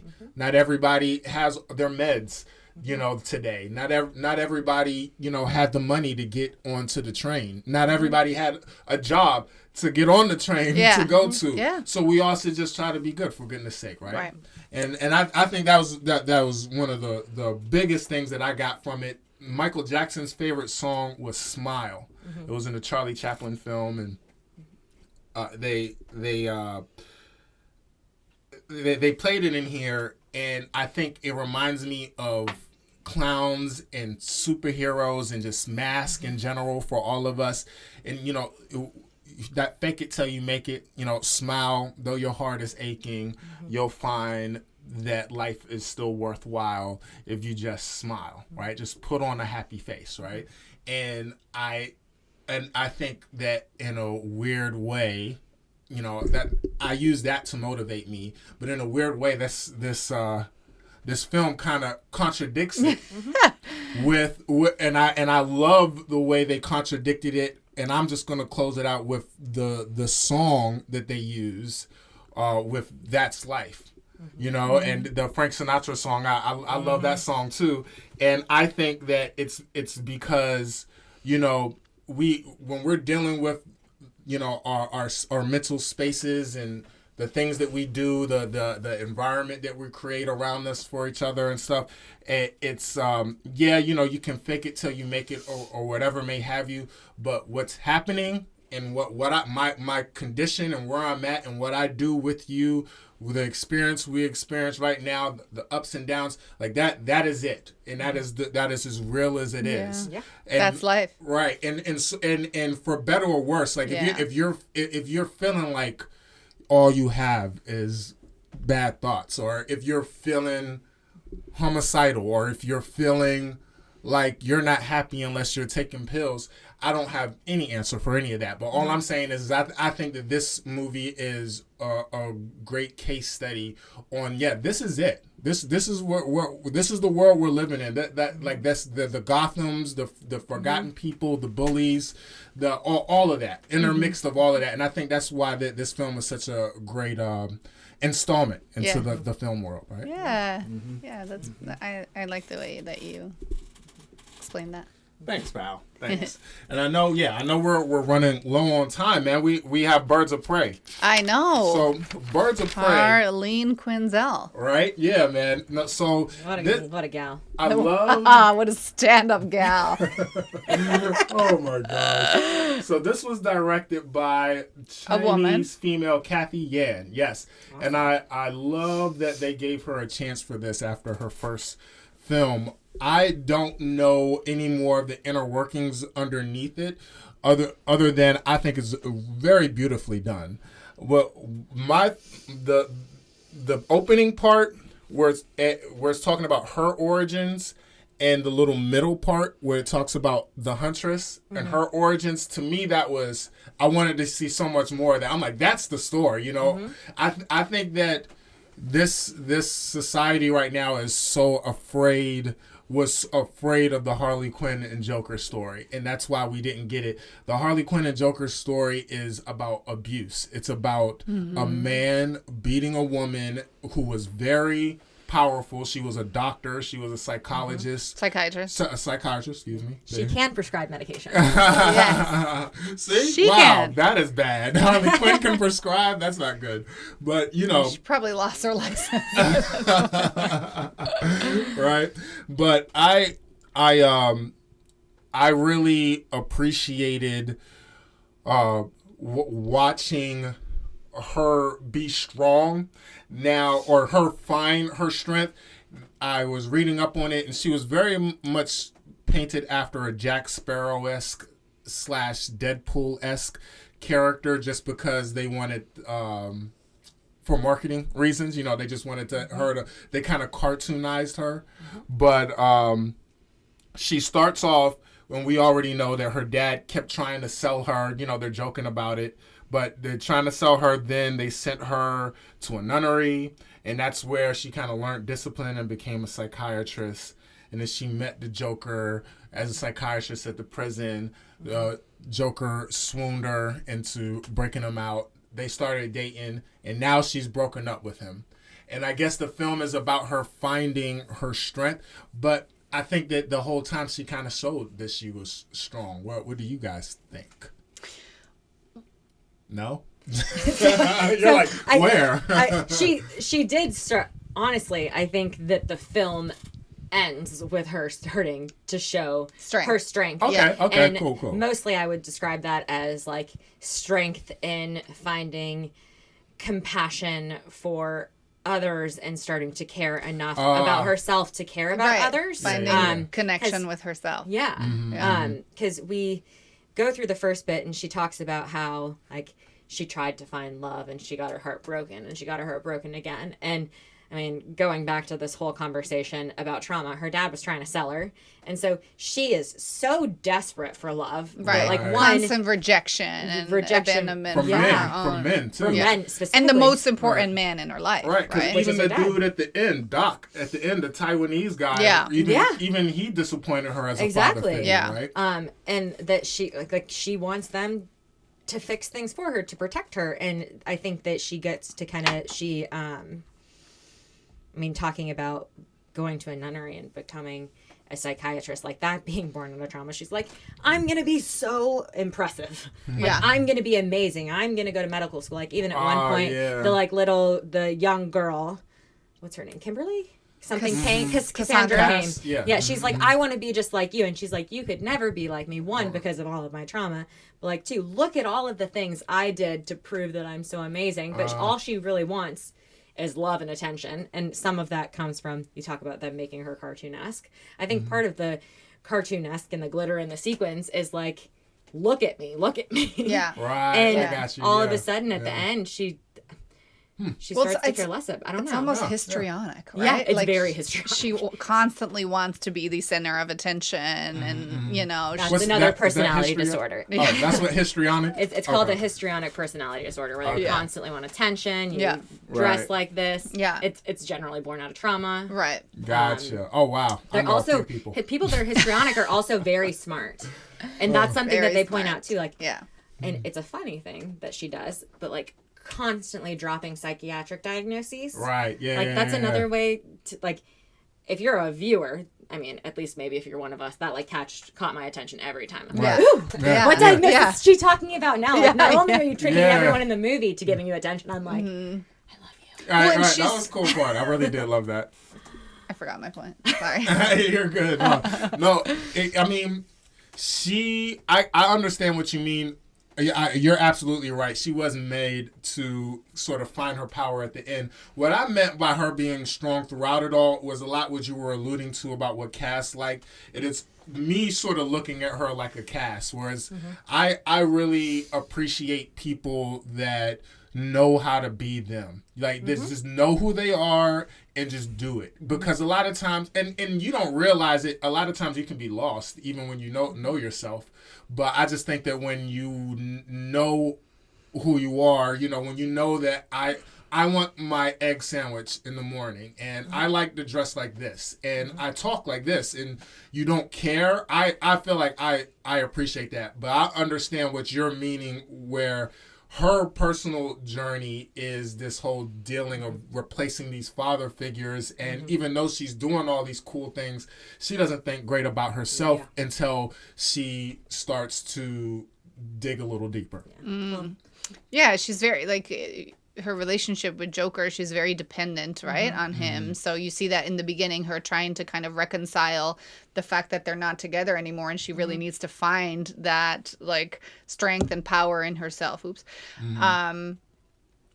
So that's, you know, you kind of see her shift from, you know, in the beginning where she's just doing drugs and getting super drunk and, you know, causing a ruckus for no reason, to kind of just like connecting with herself and finding herself more, and then also being more compassionate for others. And, Right. you know, so she also does something that Joker never does. I mean, as much as like she develops her strength over time, that after Joker breaks up with her, which is what we broke up. It was mutual. Right. That, like, yes, she goes out and gets drunk and everything like that. However, like, you see her in her apartment, you see her crying and eating ice cream, that, like, it's almost like she's doing something that Joker has never done, which is allowing her to experience her spectrum of emotion, which I think is very interesting, because with villains in particular, and that's what seems to be kind of the goal of these movies, is that, like, they're making her more real.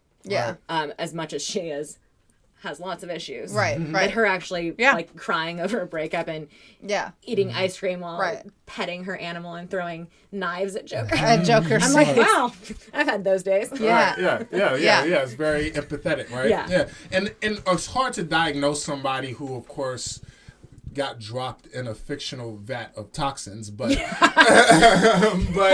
but you could see that, you know, she's definitely have a villainy in her that you see at the end, because she didn't join the Birds of Prey, right? She went off to do her own Harley Quinn thing, so she definitely doesn't necessarily have any you know, goals to be a hero or whatever may have you, but she did get to a point where she felt like she can do her, that she can look in the mirror and sort of see herself. I'm wondering if in this film, because of course it's mega woman power, mega girl power, and everybody's sort of dealing with things in a different way. You know, the detective she couldn't get promoted because the guy took her, which is just a hole. I don't, in general, like not just being sexist. That's just a jerk in general, right? That's just going to take all of her, take all of her clout so that he can rise, right? But is this thing that I see with Harley and with Canary needing to break free? Is there a feeling? It felt like this movie was saying that there's a particular plight that women have to deal with, whether it's this gaslighting feeling or feeling like your feelings don't matter or your place doesn't matter. And I'll guess, so this isn't just too random of a ramble. When they say you're not the type, there was a part at the end, women get together at the end, and they're going like, you're not the type. You can't do this. You can't go there. Is that kind of what this film? Do you recognize that feeling in this film that it's trying to do for women? That it's this is what we're dealing with. This whole thing of trying to be silenced or men trying to make us feel validated. Like, we need to be with them. Is this film, do you sense an identity of them trying to say that, women, we're trying to find our voice. This is it. Like breaking barriers. Right. Mm-hmm. Did you get that from it? Sure. Mm-hmm. Yeah. I think it's very empowering, right? Mm-hmm. Yeah, definitely. Cool. I mean, I think it's written in with it. We talk about the emancipation of Harley Quinn. It's probably the emancipation of all of them. Just trying to find some sort of power and I guess just be almost feel confident in the woman that they are. And again, if we go back to the very end scene, they're all just having margaritas, hanging out, laughing and being okay. Yeah. Which is such a juxtaposition to how they were at the beginning of the film. Right. So but also not just the characters, but it's a female director. There's female producers. It's the crew is mostly female too. Right. Yeah. Right. The crew that matters. And what is it? Canary. We find out that her mother had gotten involved with the police, and she got killed snitching. Right. Mm-hmm. Yeah. And now Canary's working for him, and she's in this situation where he finds out that she can fight, becomes a driver, and she can either screw over Harley Quinn and keep doing her thing, or she can help them out. And you see her whole thing was choosing whether or not she was going to be like her mom or whether she was going to be something of her own. Mm-hmm. And do you think that where did she? I was a little curious what you guys thought. Where did she land? Because she did end up snitching, like her her mom. But was that okay? Was it good that she helped? And was it good that she helped Harley Quinn? Mm-hmm. Well, it's hard. I think that there's the balance of her trying to find her own emancipation, then she obviously gets stuck into this other position because as much as maybe she was controlled by Black Mask when she was singing, that she still had somewhat of her own life, her own power. And then I think that it goes into also one, trying to figure out okay, am I content enough with having enough freedom, some control from a man, or do I have to go into the system of empowering and fighting for other women? Yeah. And fully take men out of that equation. Yeah. I got you. Yeah. And so that probably was more important. To break that oppression was probably more important to her than the label of her mom being a snitch, or Yeah. Does that make sense? Yeah, I got you. Yeah. Or her being a snitch, not necessarily her mom. A switch. Yeah, don't forgive my vernacular, but just because I'm all for the police. We need the police, but at the same time, cooperation with the police around where I'm from is just a little hard for me to swallow. Still, it's just a little hard for me to. I understand. I'm not an extremist, but it's just a little hard for me to understand where that line comes at. But in any event, now for good reason, right? Yeah. And when technically she's not a police officer at that point. What's that? Oh. By the time she snitches, she's not a police officer. Oh, that's true. She got suspended, right? Yeah, I mean, Black Canary didn't know that, but Right. still, it's a thought. Yeah, I think it counts. Yeah. I think it grays it out a little bit. Yeah. So it's cool. All right. Good. All right, you're in the clear, Canary. Makes it a little bit more digestible, I guess. Oh, man. So Harley has to go get the diamond for Black Mask so that all the bad guys will stop following her. She sniffed some coke while she was fighting. That was really badass. God, that scene was so great. I know. Like, dream come true. But Right. like, Best of Just both like worlds. I can go again. yeah. A little boost of energy. Right? The little girl pickpockets Cass. Where this again where we're playing into the orphan foster kid who kind of needs to find a hole Belonging to, or right, yeah. to get rid of the Yeah. trauma, right?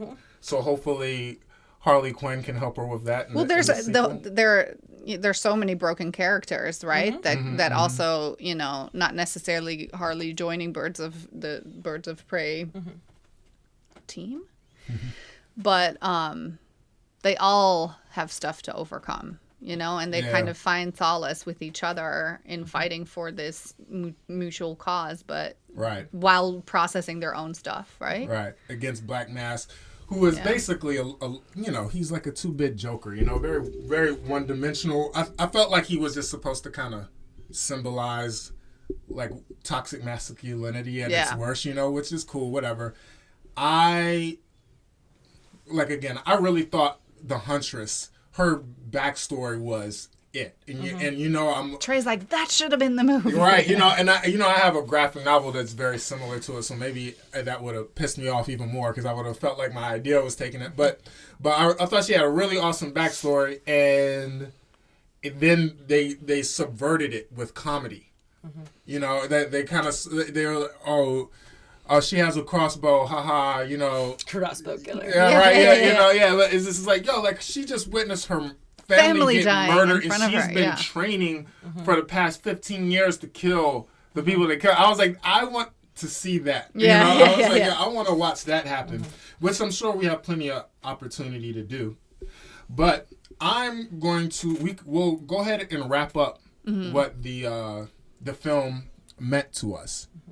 I don't know if you guys, either one of you would like to get started, or would you want me to start it? Birds of Prey or either film? Whatever you want.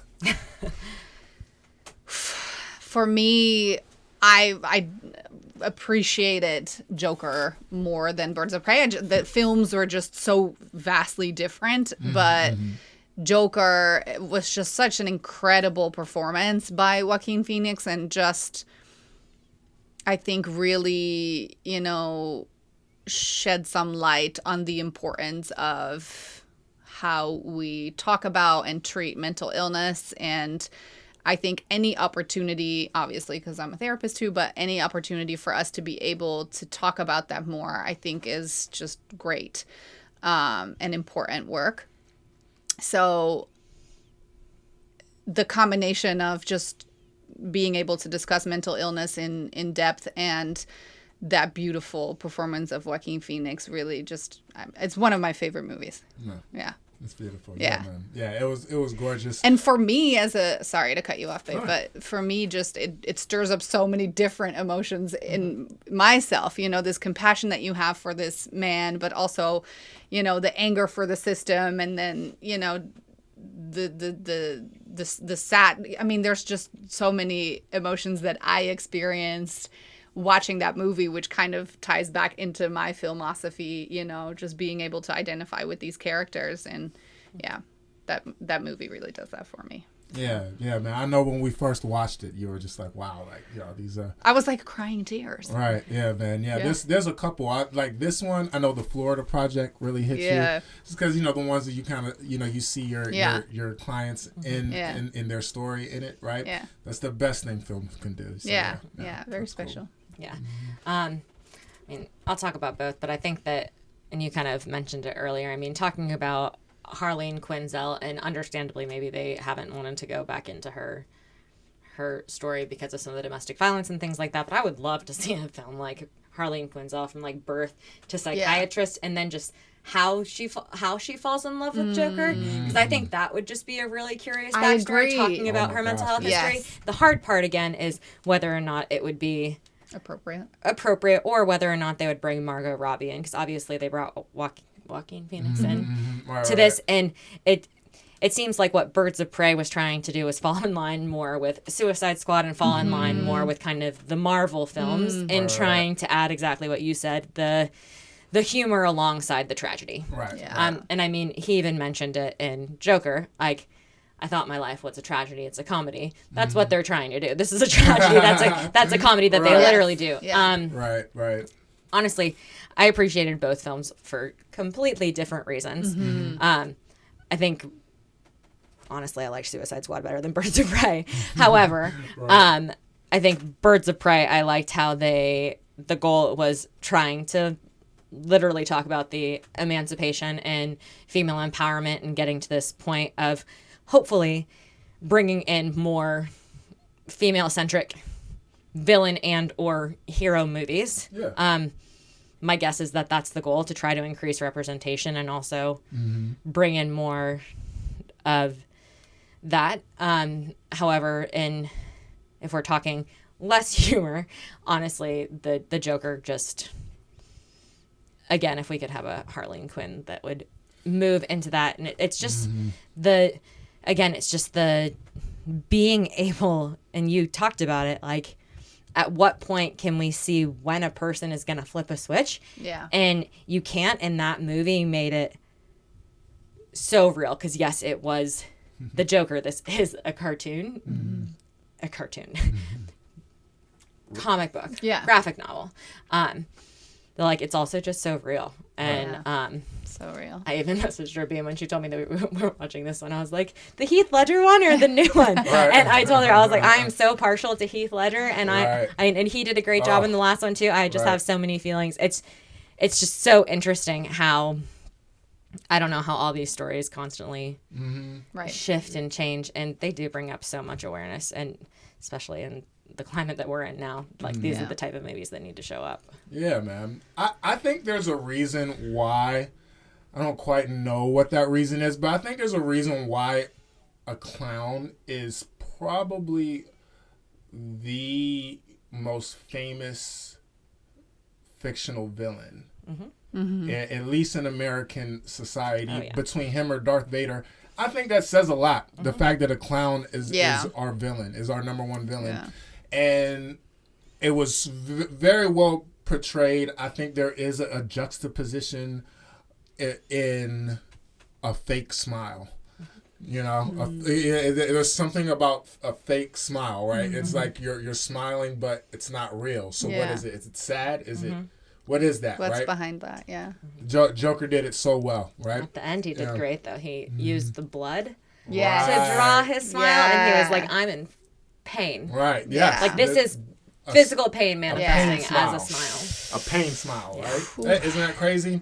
And with Birds of Prey, it's not as well done movie. Everybody knows that. Joker was just a really good movie.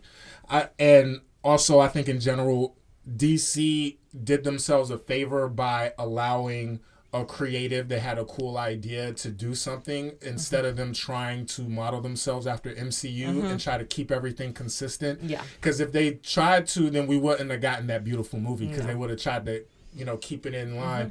I don't know what's happening at DC. They have so many cool characters, man. They have the most famous characters. They have Batman and Superman and Green Lantern and I don't know why they can't do a good movie. They have Flash. I don't know why they can't do a good movie to save their life, but they did with Joker, and I think that with Birds of Prey, what was really cool when you're talking about self-discovery for a woman and not identifying yourself being beside a dude. That was my favorite part about it. I don't know about anything else, but one thing that I do, because she's Harley Quinn, she's a villain, and I think it could have been done better.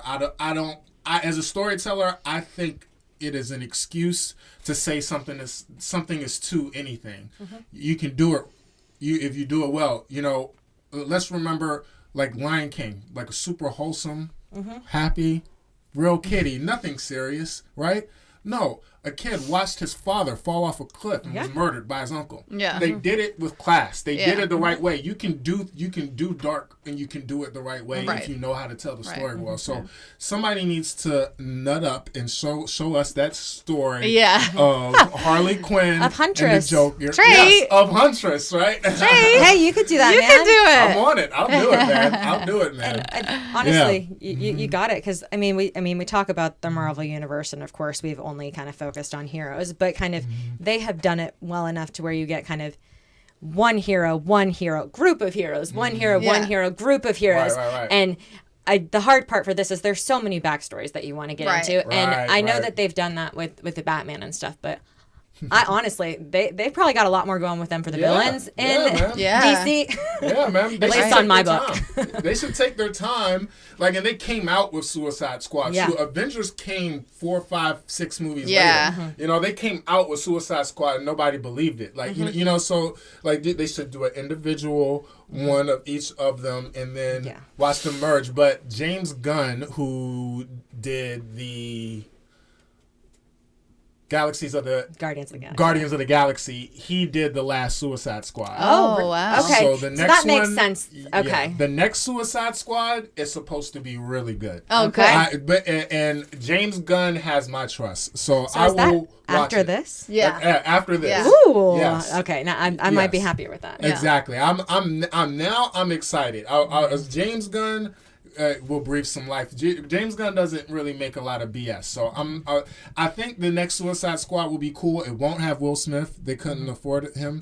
But I also think that Will Smith can be a little distracting sometimes, especially when it comes to intellectual property. So I'm excited. I'm excited to see the next one, and then we can break that one down. Yeah. Right. Sounds good. Suicide Squad is its whole. Yeah, man. Thank you for having us, my love. Yes, dear. Thank you so much for coming.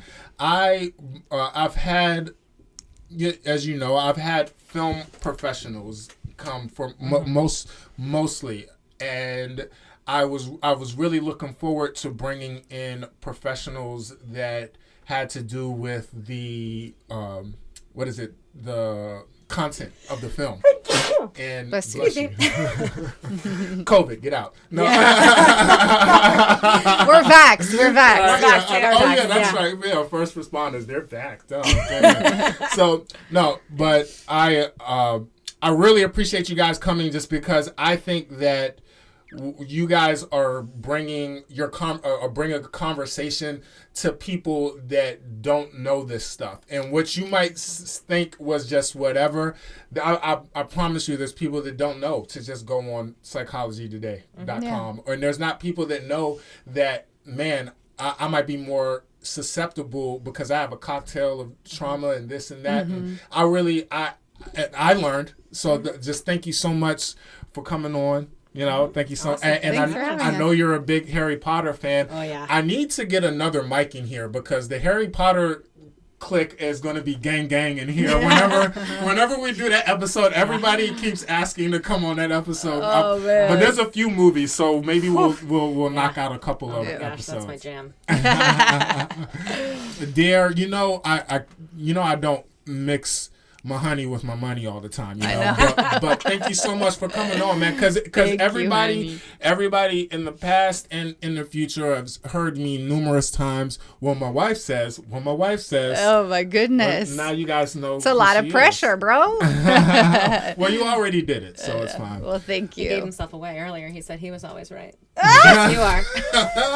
Apparently it's me. Right, yeah, 40 and slip. Yeah. Happened. No, thank you, dear. Thanks for being a love of my life, too. That whole thing, right? My pleasure. You guys. We got to go check on our baby. Yes, we got to go check on Zach, who's babysitting our child. Poor Zach from the Star Wars episode, guys. He's out there babysitting. We got to go get him, all right? But thanks so much. New Filmosophy, Joker, Birds of Prey. We're out. Find all our content on the New Film